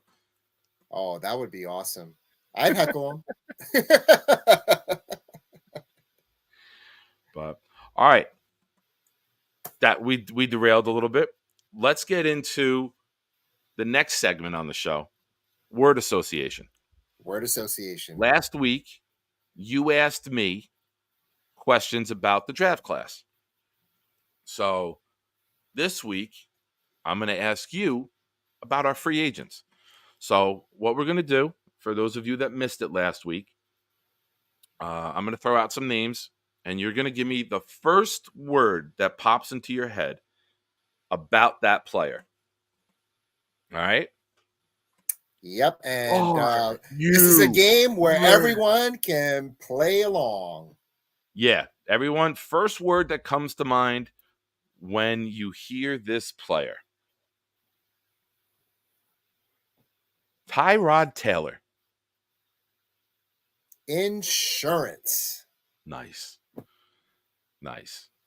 Okay, go ahead. Explain. Tyrod Taylor. I mean, we didn't have this, level of player as a QB2 last year, and it showed. And we lost quite a few games because of it. And now we have a legitimate quarterback who, dare I say, could probably start for the bottom third of the NFL teams this upcoming season, just by experience and skills alone. The type of player that he is a little bit of a different different type of quarterback. We haven't had a quarterback like this in quite a while. Just kind of athletic, who can run, do the bootlegs, and I I know he has an injury history himself, but to spot start a game or two, I think we have the insurance that we need moving forward. If, and I don't even want to say it because he went, he got injured last year. I don't want to say it this year. So you know what I'm talking about. Yeah. Something Yeah. would should happen. We have somebody that is a legitimate QB2 and can carry us and win games for us moving forward in the season. So very, very happy about that. But insurance, he's an insurance. Yeah. I love the chat bickering. Boomtown dropping the bomb and they're telling everybody one word, hyphenated.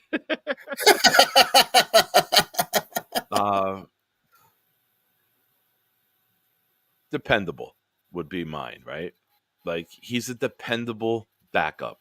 You're not going to go win the Super Bowl with him, but if you're going to, I love that he can be the primary mentor for Jordan Travis. I love Good that point. he's got a lot of experience himself. He's been in Buffalo when Josh Allen was there. He was in San Diego when Justin Herbert was there. Mm-hmm. He's been, I think, another place or two. He was in Cleveland when Baker was there. We knocked him Right. out of that game, and that's when Baker got his start on that Thursday night. He's worked with many young quarterbacks. He knows what to do. I'm more excited about him as the mentor than I am the backup, if that makes sense. Like, I'm more excited with a guy with that much experience, being in that many different rooms, having that many different voices. What do you do when you're around the league? With one coach for all these years, you have one voice in your head constantly. I think sometimes the guys who bounce around the league a little more end up being good coaches because they could take the good traits from everyone who's been on their path and their journey in the NFL, right? And I think Right. with Tyrod, if he takes the good from everywhere that he's been and all the good stuff he's learned and passes that, I mean, you're going to teach what not to do. But if you could take the good and teach that to Jordan Travis or whatever backup we have long term here or the next year or two, which should be Travis, right? I don't see that. I think that we might have stability in the QB room from one year to the next and have the same three back next year. I'm And excited about that. we have legit expectations for the position. Like everyone has their role. It's not like there's no blending, there's no gray area. Rodgers is the starter, Tyrod Taylor is the backup, and Jordan Travis is the rookie who is learning from Yeah. those two. And they're defined roles. And there was always a little bit of gray and for over years and years in the quarterback room, except when Rodgers got here and then he got injured. So now we have defined roles, and that's going to be a good thing as well. Yeah, I am. I'm looking forward to it. So the next one I have for you, I'm gonna bounce around a little bit. I'm not gonna go like big name to bottom name. I'm gonna catch you off guard. Uh-oh. Loki Fatu. Oh, Is that your answer? massive. I thought. No. Oh, that's what Oh, happens it's when he part hits of it. people, right? That's what happens when he hits people. Oh, Oh, so massive. The dude is huge, and I always there's a running commercial right now that is going on with Peyton Manning, where he asked the big guy to do the commissioner hug, and he goes to do the hug, and it's like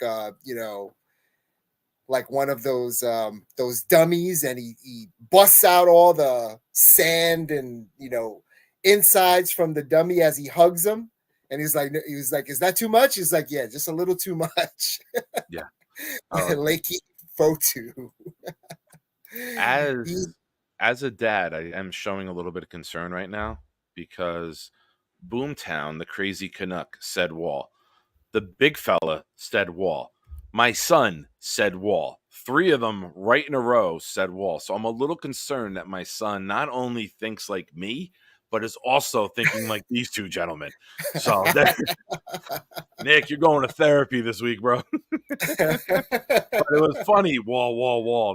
They all put it in immediately, and it came up with no other comments getting in. And then I don't know what was said, but my boy dropped it. That's what she said. That's what she said.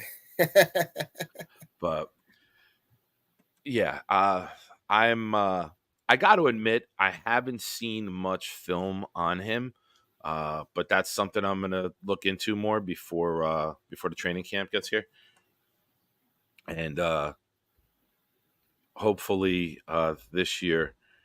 Jeremy and I last summer we did a training camp show where every day the Jets had. We haven't talked about it yet. I'm kind of spitballing here, just thinking out loud.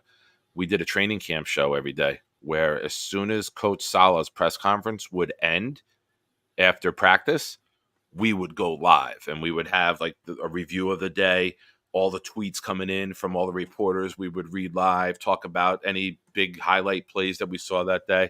And it got a really, that was when I really started to get growth, was when we were doing that show like right every day after practice. So as long as I'm able to do it, and if I get a job where I'm working, obviously I won't, but that was something that I would love to do again. I thought that was fun.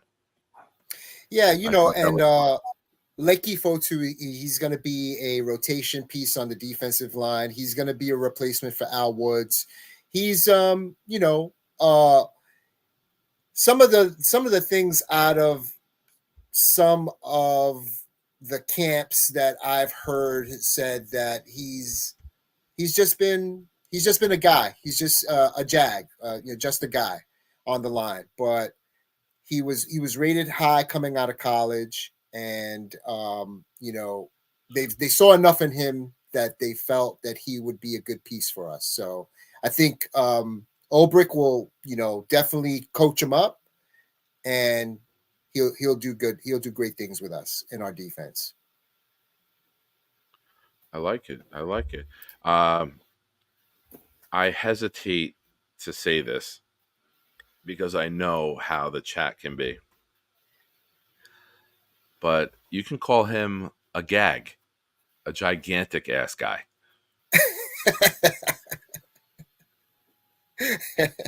right?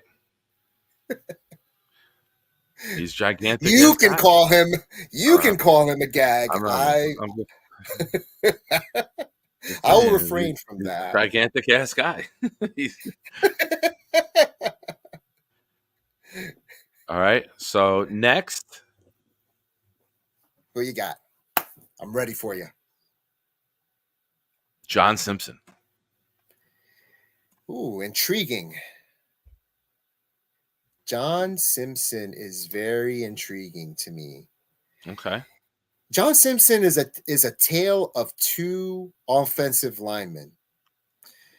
So he washes out with the Raiders. He was drafted. I want to say he was a 4th-round draft pick of the Raiders. And he bottom line is he didn't do well. And they cut him. And then the Ravens took a chance on him, picked him up, and he did very well with the Ravens. And for me, the question is he the Raiders guard that they had there that kind of washed out? Or is he the one who graded out very high on PFF with the Ravens and played almost close to Pro Bowl guard status with the Baltimore Ravens? Now, one of the things about him is that he was tops in the league for penalties. And that is a bit of a concern because, the one thing that you don't want on a drive is, you're sustaining a drive, you're driving down the field, and then, penalty, false start, penalty, holding, penalty, whatever the case may be. You don't want that. Those penalties are drive killers, and we can't have that. So it's intriguing for me. Originally, when the free agency started, and we had the news that we signed John Simpson after some of the more prominent guards and tackles kind of went off the free agent board. I was originally disappointed because I didn't see the full plan. But then we traded for Morgan Moses, and then obviously we signed Tyron Smith. So when I saw the plan together, one of the things that brought my attention to John Simpson was Simpson works well with others. So on that side of the line, he has one of his running mates in Morgan Moses, who was on that Baltimore Ravens line, and they work well together. So that just kind of cemented to me that this was going to be a great pick, and they're going to continue their production together. And Moses is just going to show him the ropes because Moses is one of us. He was here. He wanted to be here. He's one of us. So he'll show him the ropes, show him around One Jets Drive, and I think we're going to be good. Yeah. Well said. The word, and nobody in the chat put this word up there, identity. He was the player that told us we were changing our identity. That was the guy where they were like, all right, well, he doesn't fit this outside zone scheme. Oh, we traded for Moses? Oh, he doesn't fit an outside zone scheme. Oh, shit. Tyron Smith.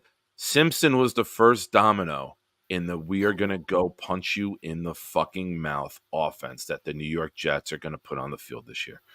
He was the first domino or chip on the table to say we're changing our identity.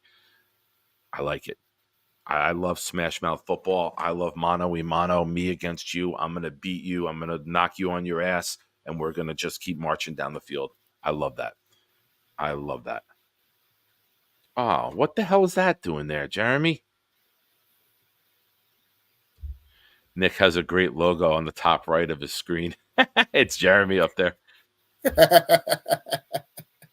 Is that really?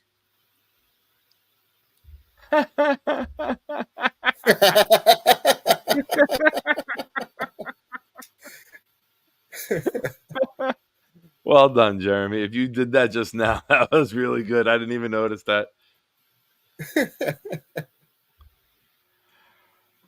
So next, well, Morgan Moses was a trade. Reddick was a trade. Right. Chuck Clark was re-signed. Let's go Isaiah Oliver. Oh, my goodness. That might be the most excited anyone has ever gotten when hearing his name.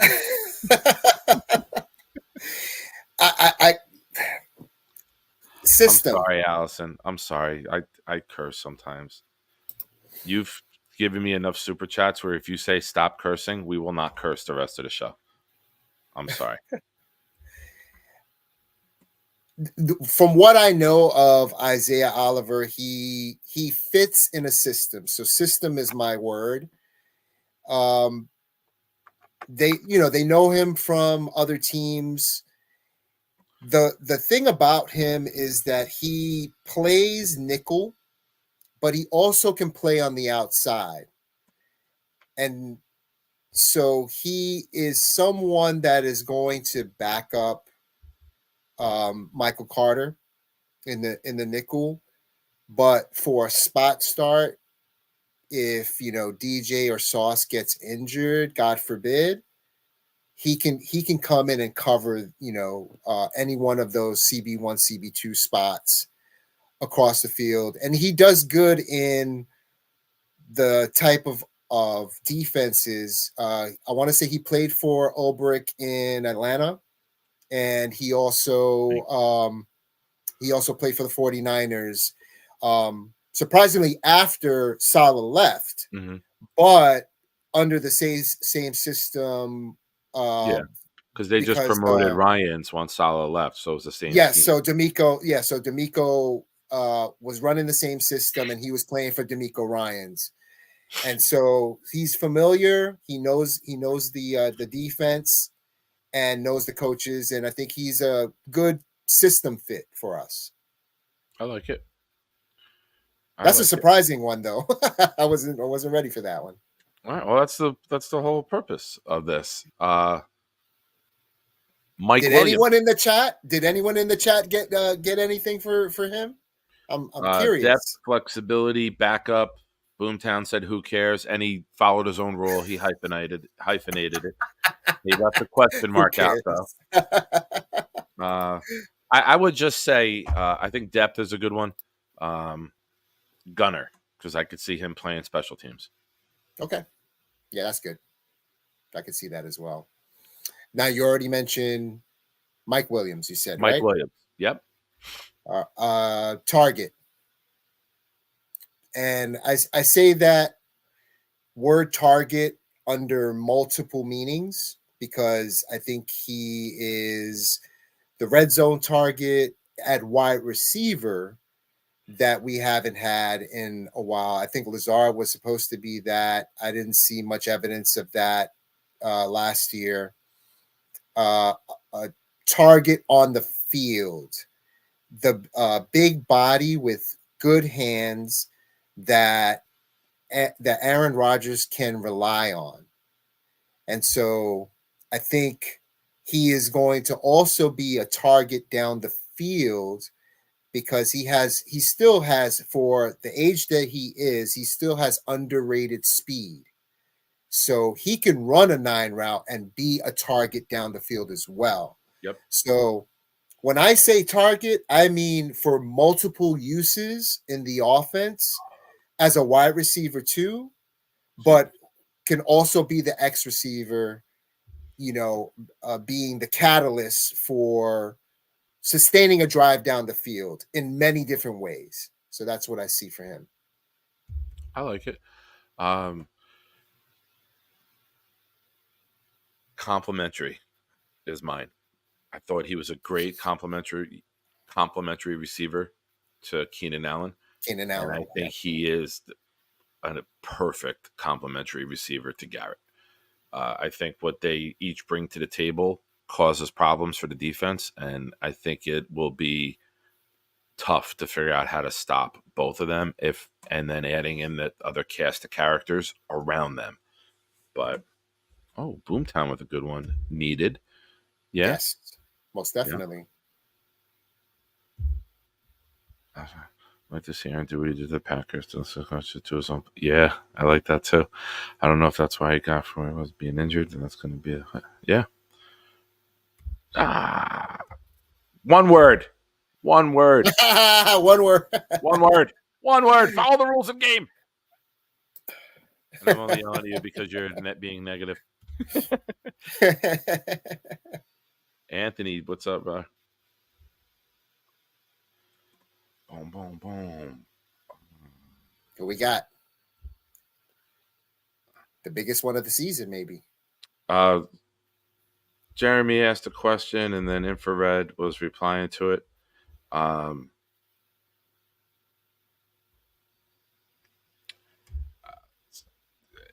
Brother, if anyone talks to Dane, tell Dane hit me up because with the GoFundMe, I need information from him, and I guess we played a little tag. Let him know that I need to speak to him about the GoFundMe. So I was going to say, since you brought that up, talk a little bit about that. I got to get info from him because the money, I don't want the money getting deposited to me. The money's going to go to him for his plans. So I need to speak to him to set all this up. So if anyone talks to him, just let him know, hey, Nick is trying to move forward with this. I don't want to keep pumping it and asking people for money until we get it all situated where the money's going to go the right way. So I do need to talk to him, and yeah, I'm full court press with this. I mentioned on Green Bean show. I want to start mentioning it on Jake's, but I don't want to have it hit a dead end. So I got to get this Sure. information so we can move forward and make this as awesome as we can. Yep. And Wow. for all those in the chat, Dano also has a show on Friday nights, a Friday night hangout with Dano. So if you're not busy, check that out as well. It's a really good show and good content on it as well. So nice little plug there. Yeah. Um, I saved the best for last. Tyron Smith. Protection. Protection. Johnny, I hope you're hearing this, Johnny boy. Protection. Johnny's just like, did he just start speaking Arabic? What the hell was that crazy word that I don't know?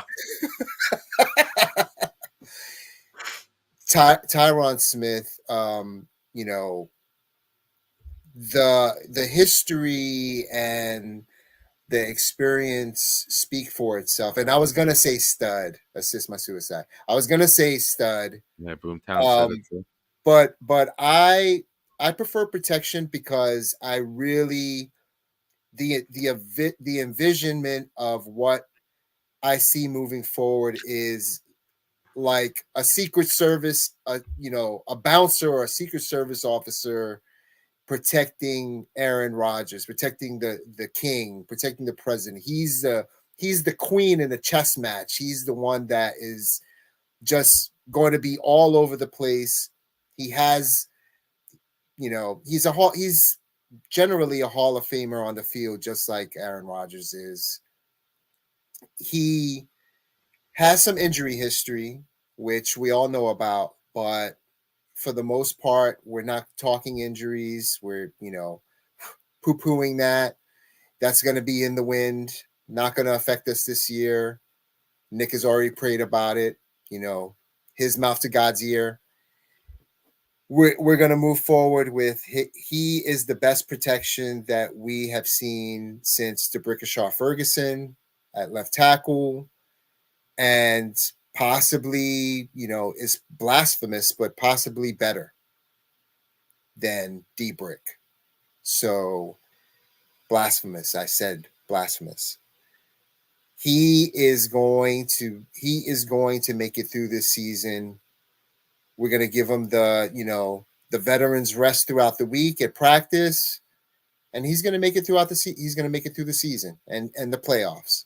He's going to be part of the run, and they're going to be him and Rodgers are going to be best buddies. Thoughts? Dominant. He dominates the opponent. DeBrickashaw Ferguson on his best day can't match Tyron Smith on his worst. I love Brick. He was a constant. He was a professional. He was always out there. He was never talked about as one of the best in the league. He was never an all-pro. He was never even thought of as a Hall of Famer. Tyron Smith is. And the first snap, he instantly becomes the best left tackle to ever play for the New York Jets. Just like Rodgers is the best quarterback to ever play for the Jets. Absolutely. They may have not been the best as a Jet, but they are there. So, and the best ability is still availability. So agreed. Tyron Smith has to show that availability. And the one thing that DeBrickashaw Ferguson did have that Tyron Smith did not is he was available. He was an Iron Man. He, I want to say, played every single game without fail until maybe the end, to the last season. So yeah, and I see some of the comments coming in the chat about Brick. yes, Brick was better than average, and his best ability was availability. Agreed with all of that, guys. But you can't put him in the conversation with Joe Thomas. You can't put him in the conversation with a Jonathan Ogden, a Tony Baselli. He's Right. not there. For a Yeah. guy who was drafted at number 4 for a tackle, Yeah. usually you are a Hall of Fame type of tackle when you're drafted there. Yeah. It's Jets bias. He, It's Jets love yes, that we yeah, have. he Yeah. was a borderline Pro Bowl player, not a borderline All Pro every year. Uh, and that's okay. Not everyone is going to be an all-time elite. Tyron Smith is an all-time great tackle. He will be a Hall of Fame left tackle. Hopefully, coming back, me again. Hi, thank you. Unmute. A Super Bowl winning Hall of Fame left tackle. All those years and no Super Bowls with the Cowboys. So can you imagine? Yes. Can you imagine? Yes, I can. I imagine it quite often. I thank God that everything will be available to rewatch, because I will admit right now, I will be crying like a baby. I have no shame in saying that.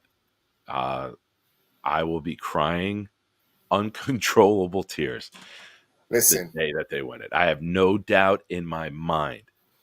I will be with I, my son, hopefully with Jeremy as well. And I will celebrate like a maniac, and then I will cry wishing my father was with us. look, I get a tear in my eye when I win the championship in Madden. That's why. That's why we are a good match. It's like you're happy that you won, but then you're like, damn, why couldn't this be real life? Yes, belly to belly with Jeremy again. Yep.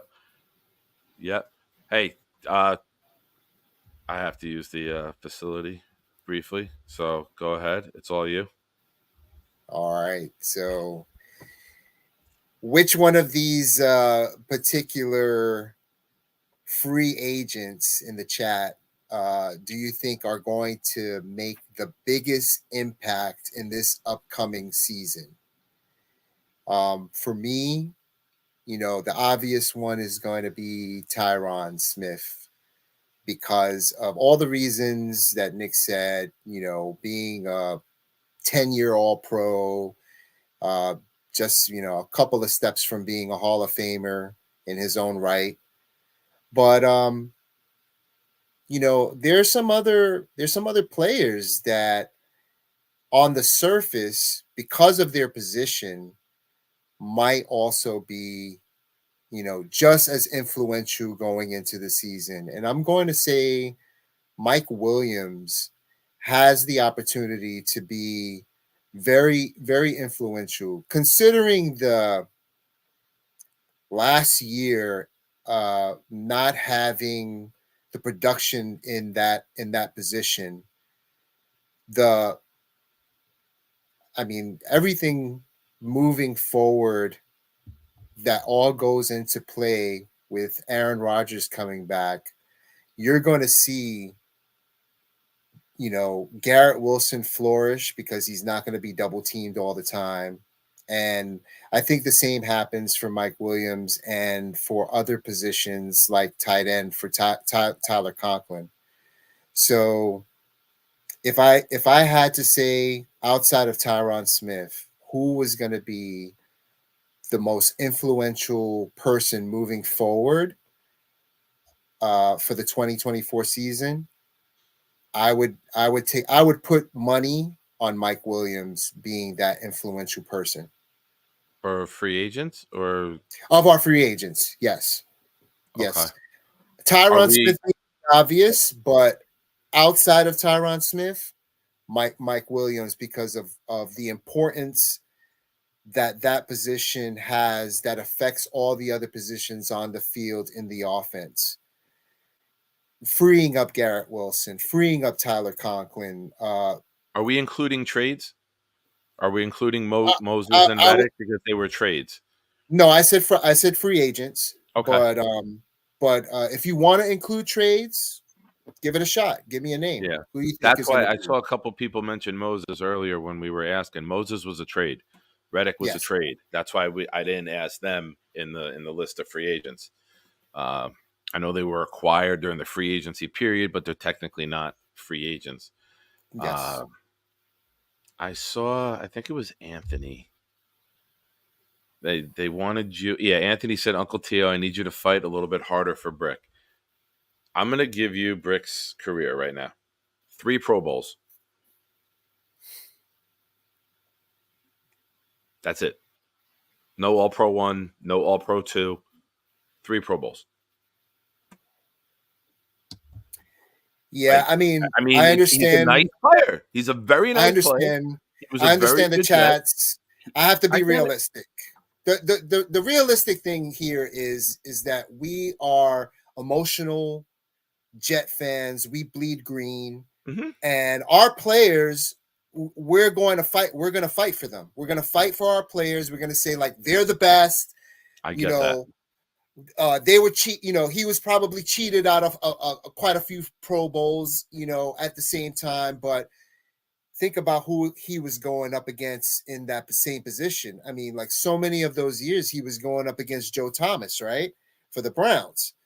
And I mean, Joe Thomas just made the Hall of Fame. So I mean, there were people in the left tackle position at that same time that were just better than him. It was like Jordan and Barkley, Yeah. you know what I mean? Like Jordan was just the better player. Jordan was the better player, in the Ewing era. Jordan was the better player in the Barkley era. Jordan was better than Pippen. There's just some players that are better than others. That doesn't, make the position and the value that they have, any less. It doesn't deteriorate that value for Yeah. D'Brickashaw Ferguson, but he just, like if you think about the Major League Baseball and you talk, you have the pitcher conversation, who gets in the hall, who doesn't get in the hall, whatever, or any player for the Hall of Fame, you think about their numbers and were they the best player in their era, position player, the third baseman or shortstop, or, was Derek Jeter the best shortstop in his era during that period of time, above all, above others. I mean, there was many years where he wasn't. There was years Miguel Tejada won MVP one year. A-Rod was winning MVPs. Yeah, Nomar was batting no 350. Omar Garrison. There Yeah, was a lot of people saying that Jeter won, but they were all better individual talents. And I'm saying that as a Yankee fan. That's what was being said. Just for comparison, we like D'Brickashaw Ferguson, right? Like, I don't think we love anyone has him. a bad word to say about him. And I don't think what I'm saying shits on him. But let's compare a guy who was drafted the same exact round, the same exact team, the same exact spot on the line. 7 Pro Bowls for Nick Mangold, 2 first team All Pros, 1 second team All Pro. See the difference between being good and being great? See the difference between a potential Hall of Fame resume and a nice, consistent tackle. Not But everyone Nick, can be top 3. Not everyone can be top 5. There's no shame in being the 6th, 7th best tackle. And that's just the AFC when you're Pro Bowl. Now you're looking but at guys Nick, in the NFC. you got to put that into context. I have to push back on you on that because With, Nick Mangold, who were the centers at the time that he was going against, as opposed to the left tackles during that period of time. I mean, the comparisons yeah, are but just not 4 there. tackles. You got 3 left tackles making the Pro Bowl. That's my point. That's just the AFC. So there's And there 6 were and there tackles. were There's really 6 good and left there were really tackles. good ones. But I'm not saying they're not, and not. But D'Brickashaw Ferguson was never considered a top 3 tackle, and there's no shame. Like, I shouldn't, like, everyone should be like, yeah, you're right, he wasn't. He doesn't have an All-Pro 1. He doesn't have an All-Pro 2. Yes, there's some great Hall of Fame guys there. But if you are one of those guys, you are mentioned in the same light. And he's not. He was technically sound. He was never a mauler. He was never the guy. He He was was our consistent. guy. And He we was love consistent. our guy. But He you was can consistent. let me put this analogy out there. Everyone thinks their wife is a 10 because it's yours and you love it. You love her, right? Everyone thinks what's theirs is the best. We have the best Mine is an cable. 11. Okay. Mine is an And I'm 11. not And saying since I'm on the I'm not air, judging. I don't want to I'm judge putting anyone. it out there, That's and fine. it's recorded. But then someone else can be like, "Oh, that's not an elite wife." All right, it's Mother's Day. Maybe we shouldn't use this analogy. But This is when Mother's it's Day. yours, Come you on, value dude. it higher. I like to look at things logically. That's just me. Like I can't say DeBrickashaw Ferguson was the best tackle in his era, or the second, or the third. The I only thing can't. that I would say, like I said, I push back on it because left tackle is a premier position that is sought after more than any other position. And there are more better left tackles than there are better centers. Center is a position that is not, it's not a glamorous position. So, Yeah. they don't make the big money at center. You make the big money at left tackle. These are the tackles that made Pro Bowl in 2008. Chris Samuels from Washington, Jason Peters from Buffalo, Walter Jason Jones from Peters, Seattle, Joe Thomas from Cleveland, Joe Thomas, yeah. Jake Long from Miami, Yeah, Jamal he was good Brown until from New Orleans, his career went. Flozell Adams from Dallas. Flozell Adams, he was a good one. So I mean, I don't know. I don't think it's like horrible to say that instantly Tyron Smith is a much better tackle than DeBrickashaw No, Ferguson. I agree with that. Like I said before, it's Jets bias. It's bleeding Jet Green. It's our emotions are all into that. You see DeBrickashaw Ferguson game in and game out. He does his job, and he did it every single game. He was consistent. He was an Iron Man. Not a lot of those left tackles that you even named in the 2008 class can say that. So, there's Jets bias, definitely. But I agree that Tyron Smith, once he hits that field, is going to be the best left tackle that we've had probably in Jets history. Nick, can you pull my pick real quick? Look at that little stud. So cool. Rebirth. Sorry, America. 70 more years of Yeti incoming. Nice.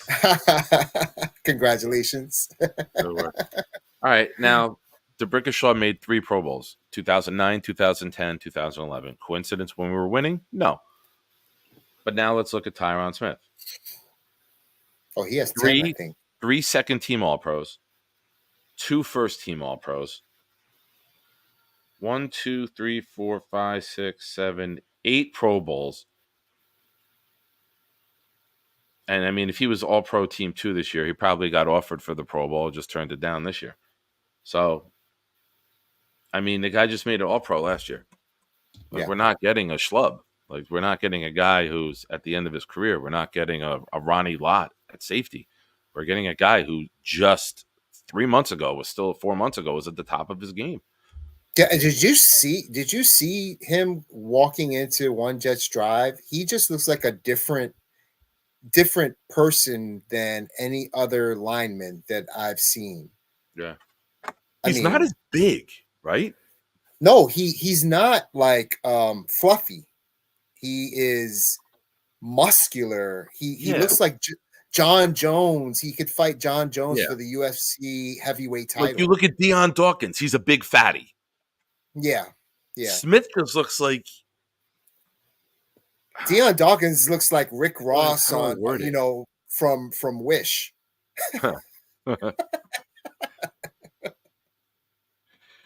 Tyron Smith kind of reminds me of like Charles Barkley when he played. Like he just looks like a solid, massive human who can move. Yeah, Barkley was kind of fluffy. Well, maybe not when he Well, played, but you go look at Barkley in Philly and Phoenix. You go yeah, look at Charles Barkley highlights. That guy could move for someone who is bigger and like he's not like he doesn't have a belly. Like you see a lot of offensive linemen who have bellies, and um, is Charles Gorman still out there? You might like this analogy. there you go. Well, Tyron well Smith. put together. Tyron Smith reminds me of Luke Cage from Marvel. Did you ever watch that? Did you ever read Did that The comic Rock or play? watch Who that played show? Luke Cage? Who played Luke Cage? Did they do a movie? Was that They The they Rock? did a they did a series on Netflix for Marvel, and I forget the actor that plays him, but just solid, rock solid, just kind of built all the way up and down from the top to the floor. Well put together, as they say. Good call, Jaden. I didn't want to use the other power forward during that era because pedophile. No, we don't support Yeah, that on here. can't speak of him. Maybe there was a time to stop delivering the mail.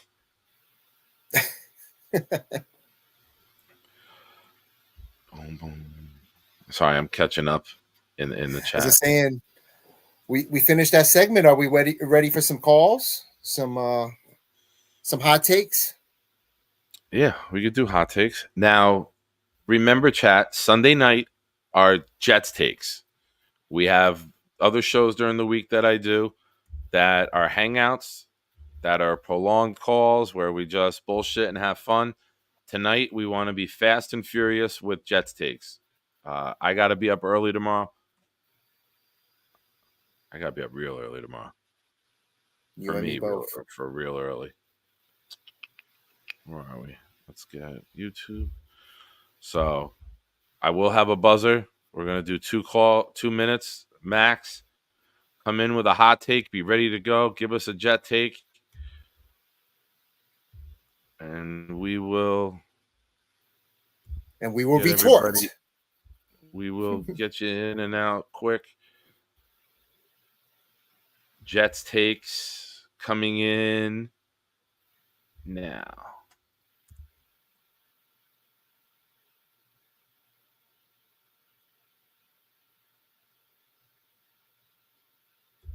Here's a jet take. I want the flight crew back this season.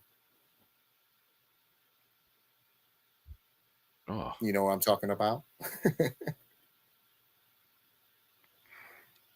What happened to our cheerleaders? that they with the flight crew. They Yes. the drummers. Bad time in our history. I want them back. I want the girls back. I love, I love that Bobby won't call in because he can't do a jet take in 2 minutes. So he's like, I can't be Bobby. And you know what, Bobby? I respect the hell out of that because I know if you come in here and I got to get you out of the show in 2 minutes, I know you're going to be upset. So I respect and salute you for knowing that that's not your thing. Bobby, And I we just will hang out more later in the week. happy to see that you can chat and see your chats up there, because last week we were having some issues with that. So happy to see that worked itself out, and you're always my Yankee brother. Love you, Bobby. BMAC, try to exit and come back in. It says your mic or camera are not connected. Okay, he heard me at least. That's good. Okay, good. Oh, yeah. Yeah, I You was guys got interested a in hot hearing take his you want to take. give? You want to join the show? You want to give a hot take on something that we talked about tonight? Something in the chat that you were discussing? Anthony D, I know you said share the link. It's shared. Pop in. Hey, listen, if you just want to come in and say like the motherfucker that we didn't talk about or wasn't posted in the chat that burns your oil for Jets hatred or a particular Jet that you just didn't like. I mean, Keyshawn Johnson could have made my list for give me the damn ball. That's another one. He almost made mine. All right, first up we got. I love that hat. B-Mac, what's that up, hat man? is fire. What's up, sir? Hey guys, hey Nick, hey D all, y'all all like peas and carrots. Y'all go great together. I'm gonna be watching this every Sunday, and Awesome. y'all doing a great job. Thank you. Thank you, sir. We're like the Sopranos, like Sunday nights, 9:00 back in the day. You had to watch it. You had to be there.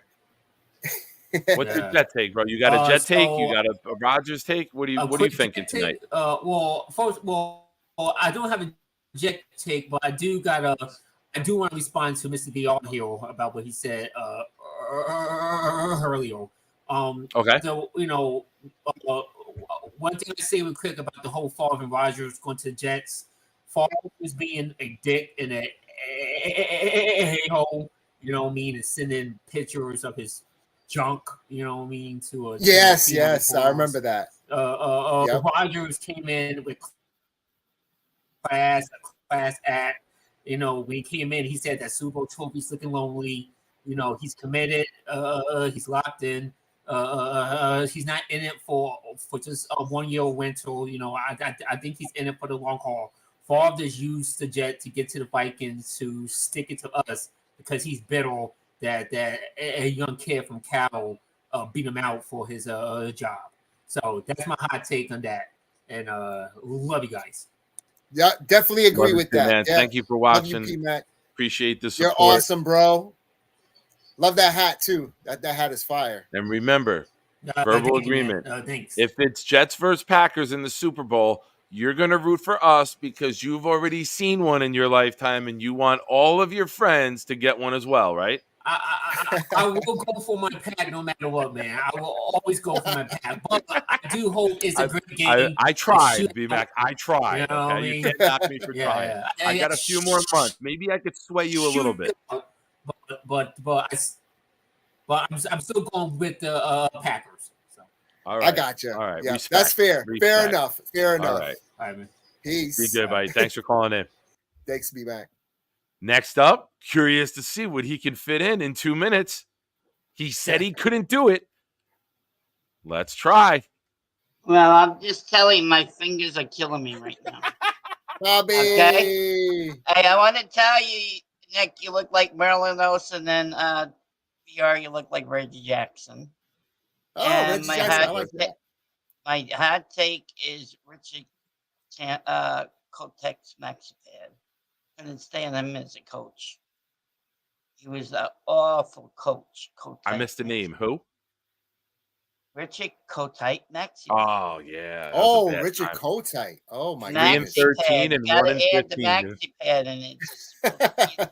Kotite maxi pad. Yes, that's my good. junior year in high school. He went 3 and 13. My senior year in high school, he went 1 and 15. 1 and 15. And horrible. I wore my fucking Keyshawn Johnson jersey every day of my senior year. Monday after every loss, I wore it.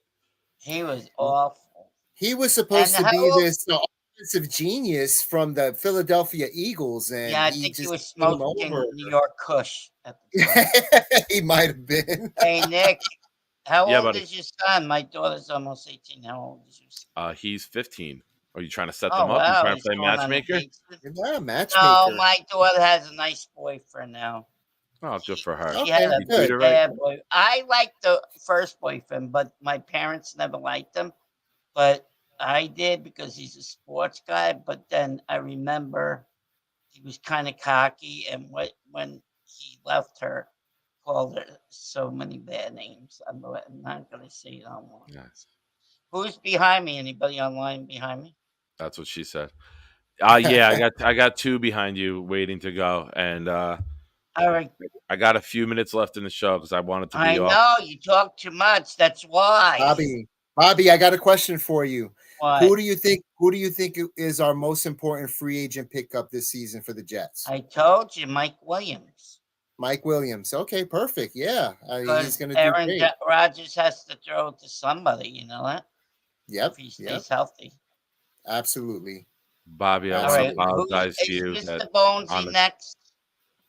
Bonesy's not here. No, he's not in the chat. Because He's not. he fell He's in the asleep chat. because you wouldn't let him get on early enough. Charles went to bed either too.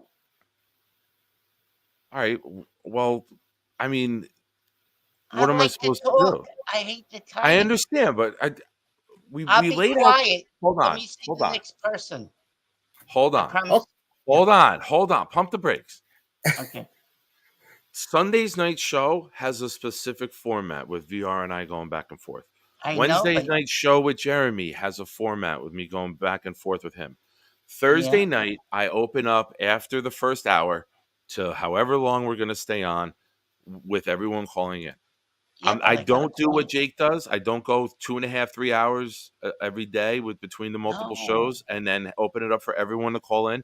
There is stuff that Tio and I want to talk about on Sunday. So if there's time, I got a point to make though. Yeah, go ahead, Bobby. Remember he left for 2 hours and then you said we could come on and gab all night? Remember? You mean overtime with Nick Shine? No, with you. Overtime with Nick Shine. You went to bed and then you let us talk. Remember? Oh, you have to get up early tomorrow? Yes. He doesn't have controls to the show, so I can't. I gotta go when I gotta go. Bobby, I can't build an entire show around your wants and needs. I love you, Bobby. And it's great when you can hang out. Okay. We love you. All right. I love Absolutely. You too. Okay, I'll talk to you soon. We will have a call-in show later this week. Yes. If I pop on randomly, randomly Thursday for that, that's gonna be a long time. You'll be on other shows before that, but we'll have fun this week one day. I promise you. All right? Yeah, no doubt. I give you my word. Next time, don't use your time to complain about the show that's letting you on. Well, I know, but you're a good guy, Merlin Nelson. Thank you. We love you, Bobby. Let's end on a positive note. Go Yankees. We salute you. Go Yankees. Go Yankees. See you soon, pal. I get yelled at on my own show. On our show. We're getting yelled at. Are you going to be a fucking friendly face? Are you going to yell at us too? Do I got to rely on you to be the friendly face? Yo, first off, that was more than 2 minutes, so I don't appreciate having to wait back here and everything. Valid point. Okay, we're gonna rename this show. Everyone yell at Nick. This is the yell at Nick. This is everyone bitch at Nick segment. Tio, you just this is like I'm the bad guy. Airing the grievances. Okay, let's hear your grievances. Johnny, what's your hot take for the Jets, sir? Let's get back to the point of the show. To say fuck the Steelers because they were on my damn list. I can't stand the fucking Steelers, dude. Like, they broke my heart twice in the championships that we should have fucking went. And both years we had an amazing Jets team. So that was my take on that, right? And then hot take, we win 13 games. Oh, the Steelers are hated for me as well, so I definitely agree with you there. I hope we kick their ass this coming year and just shove their Primani Brothers sandwiches down their throat. And I want to complain that I don't have that hat that you're wearing because that hat is fire. So there's my take, my hot take. Yeah, let's be real with you in fashion though. You don't have that hat yet. Yes, exactly. Hey, can we get a close up on VR's hat though? Because that shit is it's like, yeah, that's. Oh, did you steal that hat from Johnny? It's still got a sticker on it. He doesn't know about the sticker Armand. game. Yeah, this turned into the Let's Fucking Attack Nick show. Like we open up the channel to let people call in, and they bitch about it. Good point, Armand. I feel like I'm on a hidden camera show. Like this turned into the greatest roast of all time. Let's fucking rip Nick apart tonight. Hey, but Johnny, I appreciate what you guys are doing. quick Thank question, you. Johnny. I'm waiting for the question. joke, though, Johnny. I'm waiting for the joke. You're setting me up, right? Like, oh, I appreciate what you guys are doing, but I had to wait 2 fucking hours. Look at my hands. Tell me who is your most influential wide receiver going into 2024? Who do you think is going to be? Jets wise or NFL? Yeah, NFL? yeah. The Jets, like the free agents that we talked about. So free agent, I would have to go ahead and say it's going to have to be Mike Williams. I mean, he could stretch the field for us. He has reliable hands. He plays through injuries. You know, everybody talks about, oh, he's injured. He's injured. Yeah, he's injured, but that motherfucker suits up on Sundays and still does damage on the field.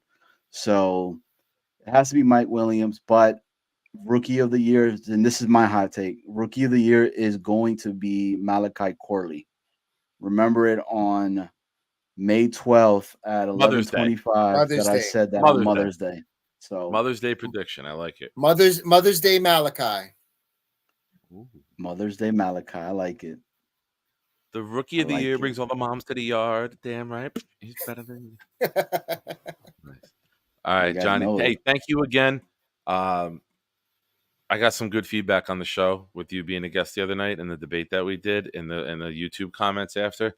And I was very nice. You know, I bust your balls a lot, but I replied to the comment and said Johnny's been a great supporter of the channel and the show, and he deserved his own time on. And I thought it worked out well, and I thought you did awesome Thursday night.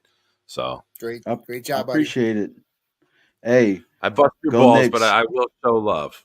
That's what friends do. Go Knicks, baby. Go Knicks.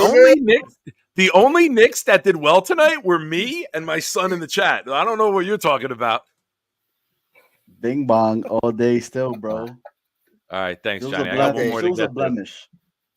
A blemish? Deuces. Yeah. Be good, pal. Next up, and probably another guy who wants to yell at me. Let's bring in AD. I'm ready for it. Go ahead. Treat me like shit. I like that picture. Nick, Uncle T.O., I heard my name. He said, Anthony. He said, Anthony David dropped the link. I said, I gotta come up.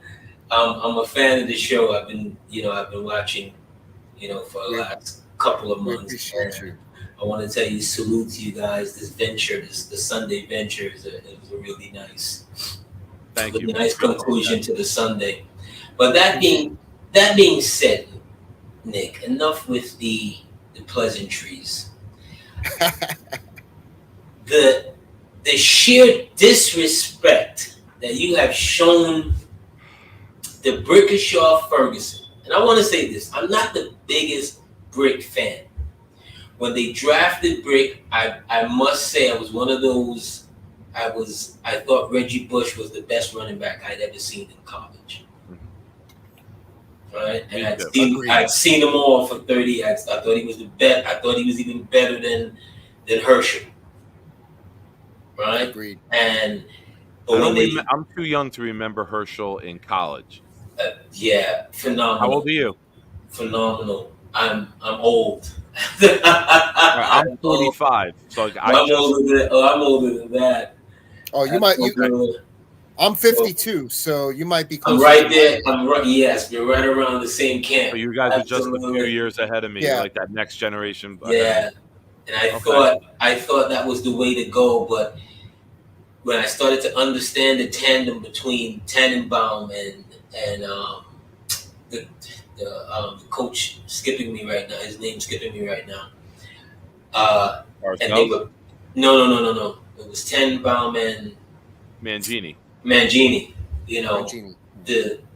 had came in together and they were building something, and the foundation was the offensive line. Yeah. If football is the greatest collision, car crash, every damn play that there is, and this human being for 10 years straight did not miss a game. Agree. Yeah. Okay? Yep. I don't care. Is he as talented as the big guy that we got now? No. Is he a mauler? No. Coming out of college into the NFL, he was built more like a power forward than a left tackle. So do you agree with me with saying that he was a very solid technician? He wasn't a mauler. He wasn't that massive build. He was a very good technician, right? Yes, but okay. Wait. Stay right there. Let me just do one follow-up. Yes. The elite ones maul you and are technicians. That's the difference. The Yes. Brickashaw Ferguson, I'm not shitting on him. I love him. He was ours. But being a very good Jet and being a NFL elite, they don't match, and they don't match for that reason. Outstanding technician couldn't maul you. Joe Thomas could maul you. Jonathan Ogden could maul you. Tony Vaselli could maul you. Yeah, but the thing Jason is, Peters, when he was younger, could maul you. Yeah, but the thing is, his 09, 10, and 11, the Jets were mauling everybody. Not just in rushing yards, but also in rushing touchdowns in short distance. He's a part of the continuity that does that. Remember, he wasn't the only one that wasn't injured. He wasn't the only one that wasn't injured. Pretty much outside of Faneca, during those first 2 years, everybody was dominant. Everybody showed up. I think collectively, that line was dominant, but that doesn't mean Ferguson was a mauler. No, he wasn't a mauler, but he was. But he was. What I'm saying is, you could forget about him because of the non-wow factor. You see? And if you ask every coach, which would they take? The guy that they can count on every week, or the guy who can wow you with, with a block here or there? And then he'll miss 3 to 4 to 5 to 7 games. Right. One of the reasons why Dallas had problems over the last few years is, guess what? Instability at left tackle. Agree. Which is the biggest glove for the quarterback. His blind side. 100% agreed with you. I'll go back to. I'll fix my analogy from earlier. I'm going to word it this way.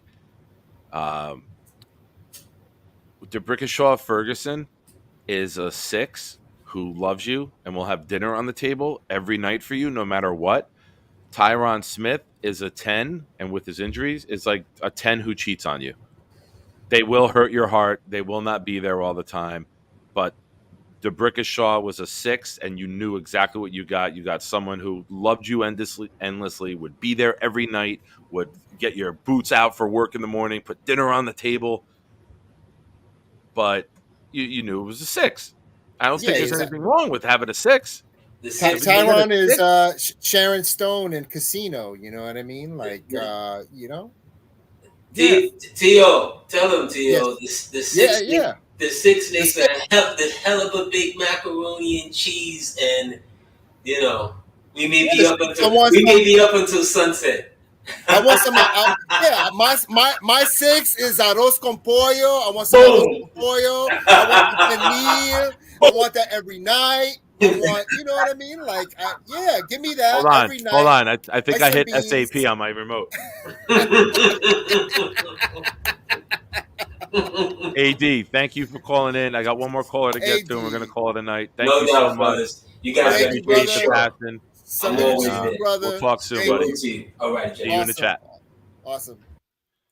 That was a great call. Next up, one more person who probably wants to yell at me. For what? I don't know. Let's find out. This is going to be called the Yell at Nick segment. Yeah. You guys know that I don't call in a lot, so I'm just calling it for the fuck of it. I love you guys. Awesome. Awesome, man.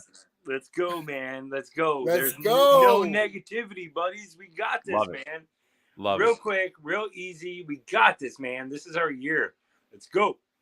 Let's Later, go. David. Oh, that's it. Later. Oh, You don't want to awesome, shit on me? bro. Like my I don't beard's know. not the I don't same know. color? You Oh, wanna yell me at anything? him, Go ahead. please. Yo, Dude, go I ahead. just love Yeah. that beard, though. That Thank beard is fucking strong, dude.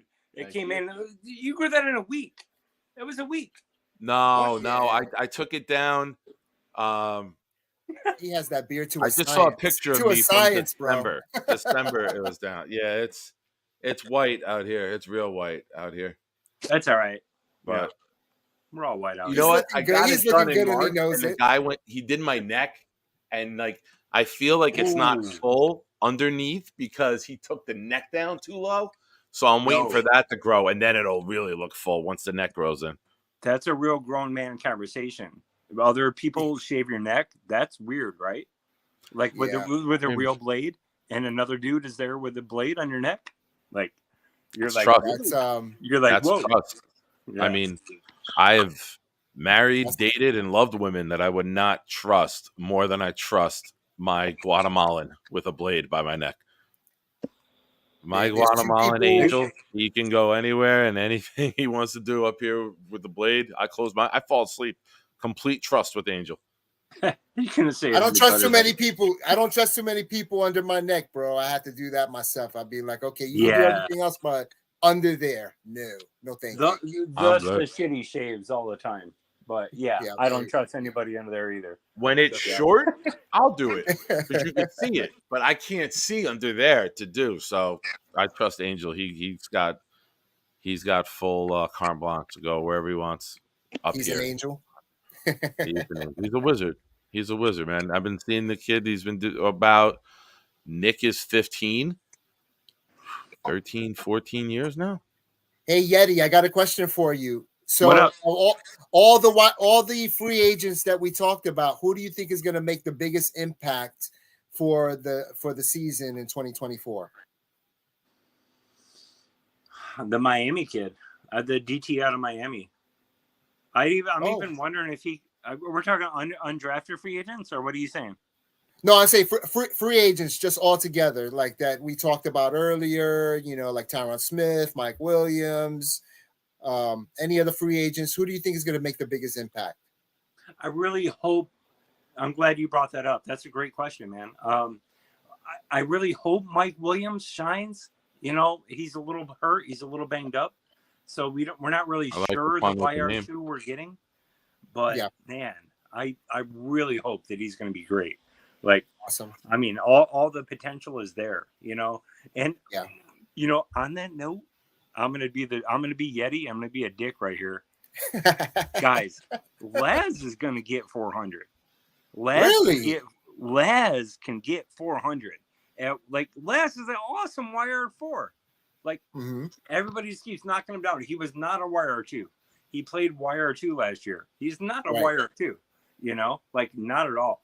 3.5 maybe, but Mhm. a decent 4. And now we got Yeah. him as our decent 4, and he's Right. our 4. And so Yeah. that guy's going to put up some numbers with Aaron. You know, they're buddies. You know, like Yeah. they're going to get some yards. So I'm telling you, like guys, our wire room is strong, man. Yeah, I agree with you there. I'm All right. nervous a little bit about week like 1, 2, 3. Sorry, Nick, I won't hold you up too long here. But No. like, Go ahead, like week 1, 2, and 3. I don't get to call in a lot, you know. But dude. If you're firing out Jets takes, go ahead. You're riffing, bro. Yeah, You're riffing. Go ahead. Keep going. yeah, we got it. So, but I don't know if Corley's ready to like can really be a 2 yet. But so I'm worried about those first couple of weeks of Williams because I don't know if he's really going to play week 1, 2, and 3, or maybe 4. You know, but hopefully he is. Hopefully everything just snaps out and he's our YR2. But but if he's not, that's my only concern there. Because Okay. I don't want Waz to be R3 again. You know, I don't Right. want him to pop in. My or- hottest take about Lazard, and I just want to get my take there to match it's yours, cool, so it's we cool, can it's cool. revisit this down the road. It's cool. I think he is a healthy scratch quite often. I think that Salah has soured on him and doesn't Yeah. give a fuck. When you have the head coach who Yeah. doesn't throw any player under the bus, flat out say, it's 572 days until we can cut this bitch. Like, he has on his wall the day and the minute we can get out of the contract, and he said that to the media? He did. I remember that. That says a lot, man. I don't know if even Aaron Rodgers can win Lazard's good graces back with the coaching staff.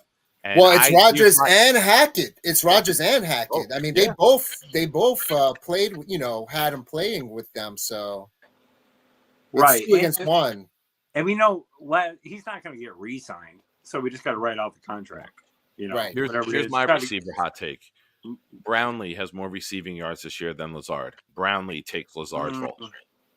It's a hot take, right? It's not supposed to, like, everyone agree with it. That's what a hot take is. It's hot, but you can't do YR stats this year because YR stats suck this year. Like, like it's a throwaway season. You can't eat. That's hard. It's hard to say. I just think Brownlee will have a better. Brownlee will be more productive than Allen Lazard this year, and I think that they might healthy sit him till the trade deadline to hope that somebody takes that, and they don't have to worry about him getting injured and being on the team for the full year. Or some sort of injury. My hot take is that neither of them do anything for the season, and Tyler Conklin has like a Pro Bowl season moving forward. So that's what I think is going to happen. You know me. I just got a Conklin jersey. I'm not going to lie. I DH gated it. I got a DH gate, but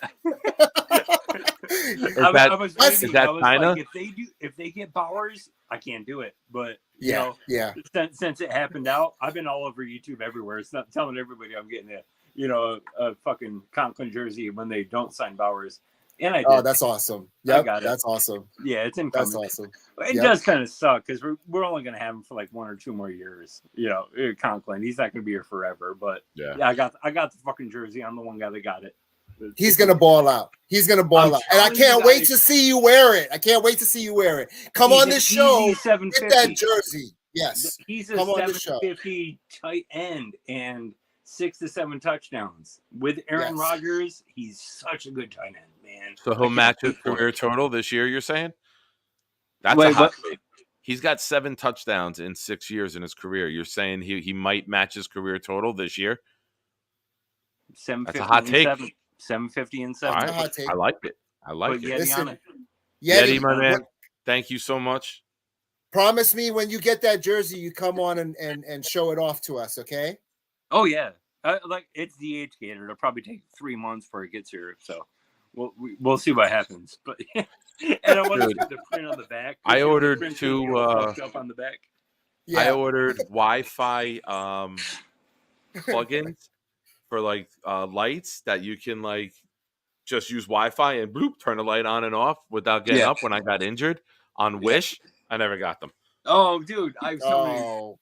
Wish sucks. I know. I found out the hard way. Yeah. Thank you I love for you guys, calling in. man. Love you too, man. Appreciate your support always, bro. Great to see you, Yeti. Great to see you, buddy. Man.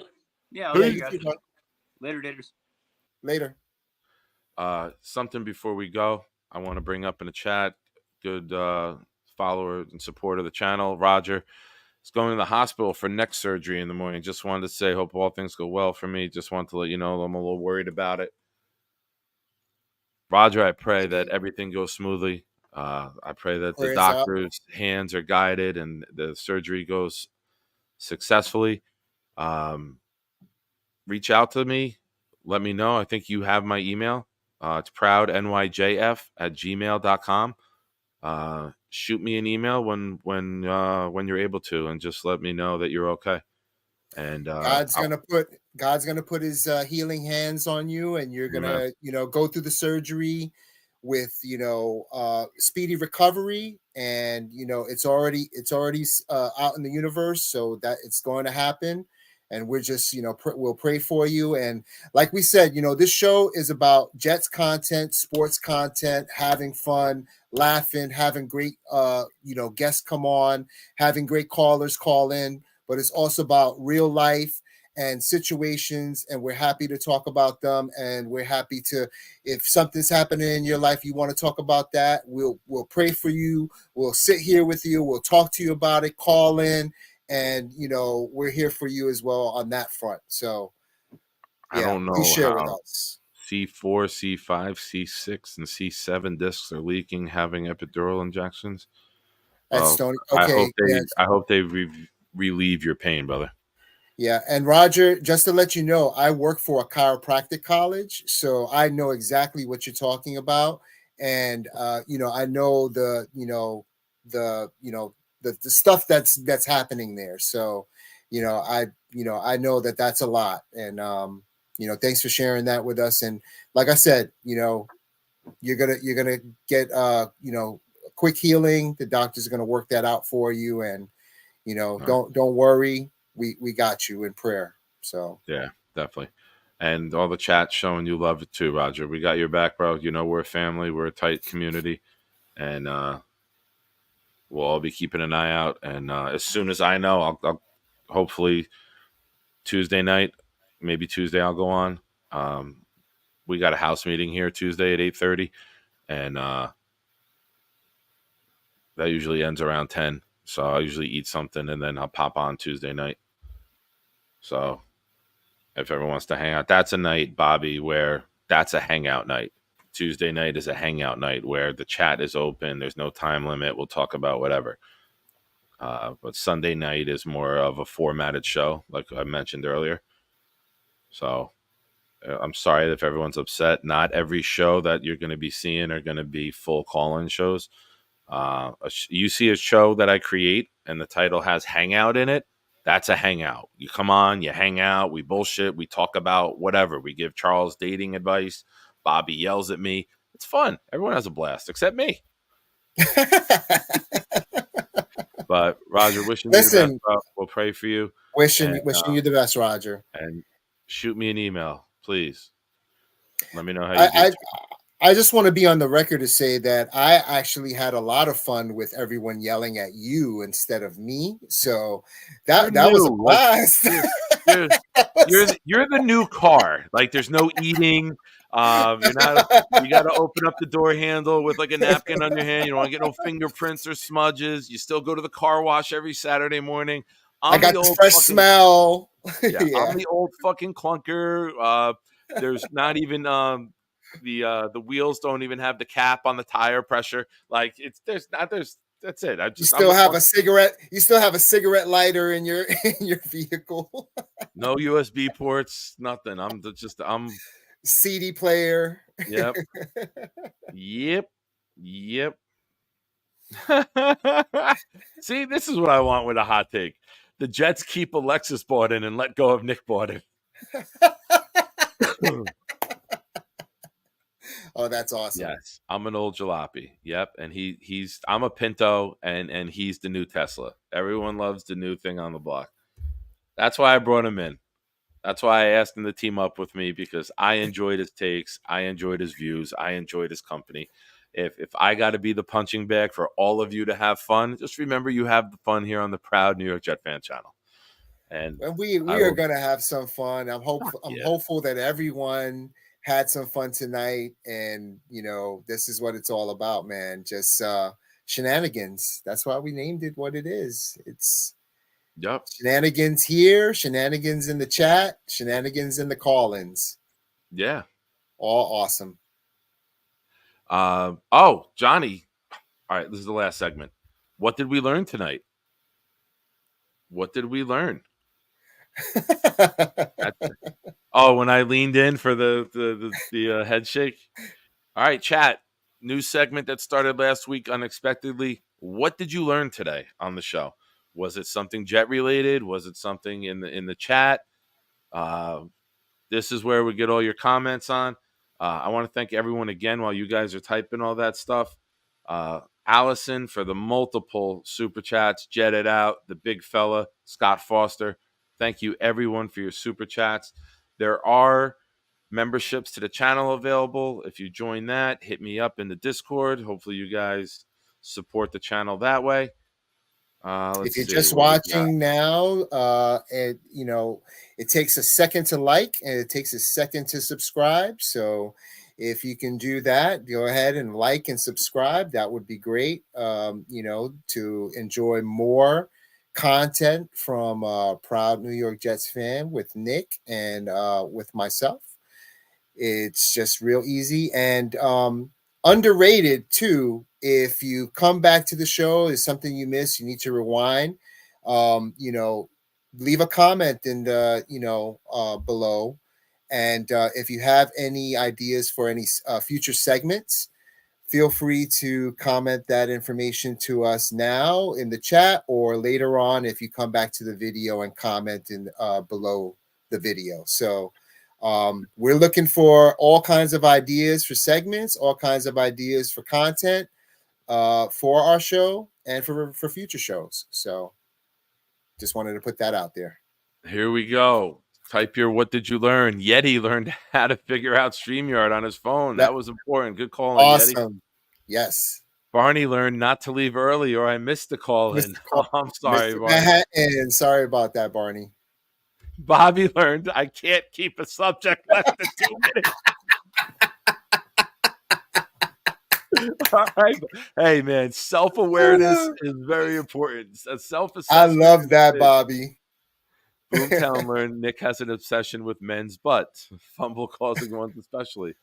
He likes big butts. Super learned that everyone hates Nick. Maybe we should make that a new segment. Everyone hates Nick. Call in. Oh, whatever gets viewers. I'm all for it, man. I'll be the butt of a joke. See, more butt talk, Boomtown. I called him Boomer. I learned that Boomtown does not know what I think about. All right. Infrared, I learned that we are not all retards. Yes, listen to Barney. Hit the thumbs up. Comment after the show ends. Yes. Share it. Oh, here we go. I learned Brick is the left tackle to Wayne Corbett wide receivers for us Jets fans. Yes. That's a good analogy. Very I like, yes, most definitely. I like that. There you go. By the way, I stand on the record that we need to retire Wayne Corbett's jersey number.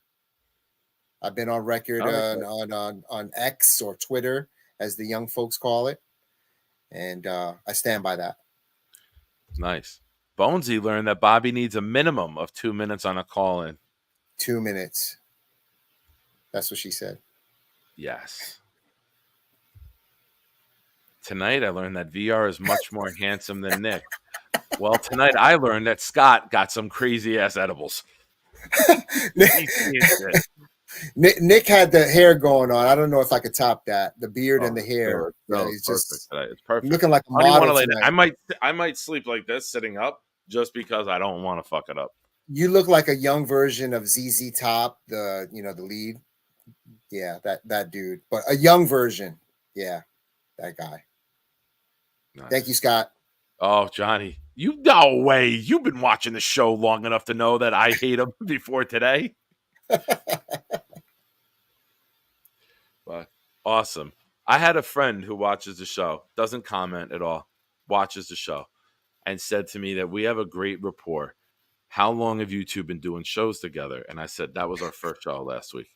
So I thought that was a great compliment. That's when awesome. like Jeremy and I had a chemistry instantly, and like it was just known that there's something there. And I am getting that vibe from you as well. So I want to thank you again for saying yes, for joining this venture with me. And I'm enjoying it. So I think that, not to pat myself on the back here, but I saw something in you. I loved your calls. I love what you bring to the table. And I think this is going to be a lot of fun. And Nick, I've watched you for a long time and always enjoyed your history, your commentary, your approach in life, and your life comments. And that always drew me to being on the other side of the glass as a fan in the chat and, coming on the show and giving my takes. So for me, your personality, drew me to your show. Nice. watch your show and stuff like that. So I really appreciate you. And then when you offered this, I said, how could I say no? You know, how could I say no to that handsome face? You know, so Nice. you know, I really appreciate you giving me the opportunity to come on, and I totally agree. I think we have a really good chemistry. You know, sometimes you're the funny one and I'm the straight man, and sometimes I'm the handsome one and you're not. So, you know, I'm always the straight man. Oh, hold up. I was recording that to send that to my mom. That's why I gave you the solo layout. Look, Mom, someone likes me. Contrary to what you say, Ma. That's perfect segue to all the Mother's Day. I'm always the straight man. I don't know, whatever skit we're doing, I'm always the straight. I'm waiting for David D to come in with the flag. If he's there, he would pop it out. Oh, look at this. Out of all the Jet shows I watch, my wife likes Proud and my Jet fan. Thank you. Thank you to Mrs. F. Thank you. Yes. That's very kind. Awesome. Johnny learned that I'm a mother. Oh, Johnny, you knew that. Johnny, told you you're that many times. Johnny, you're this. You're a bad motherfucker. Oh, yes. Thank you. This is why this segment's awesome. Tonight we learned that Charles eats the booty. Thank you. See, this is why this is the best wrap up to do, because so many things happen in the course of a 3-hour show in the chat. You can't remember all of them, but all of our brains collectively can remember the highlights. Can we unlearn stuff on this segment? Mr. Bonesy learned that if Nick slicks his hair back, I get lost in his eyes. You're not the first. You won't be the last. These eyes are let's get these eyes. These eyes. What movie was that? Was Super Bad, right? Yeah. Sing for us. These eyes. Yes, he's there. I just had to pull him out and he arrives. Yes. Awesome. That's David. I love when people are just fucking lurking in the weeds, and then like you call them out, and they're like, "I'm here, motherfucker." Like, oh, yeah, I'm here. That's it, Dave. Dave, we're a couple weeks from your month, man. You celebrate. No judgment here, bro. You enjoy June, Dave. You enjoy June. All right, everyone. Thank you. Great show. Great show. Everyone, have a good night. Thank you for the super chats. Thank you for watching. Wednesday night, 9:00 here with Jeremy, Pride and Chaos. Thursday night after Green Bean, Thursday night throwdown. Possibility of Tuesday night hangout. That's like a night where you guys can all call in, hang out, bullshit. Doesn't have to be Jet related. Bobby, mark your calendar. Your calendar. Yeah. And just a reminder. It's 11:57. Damn it! I know. It's late.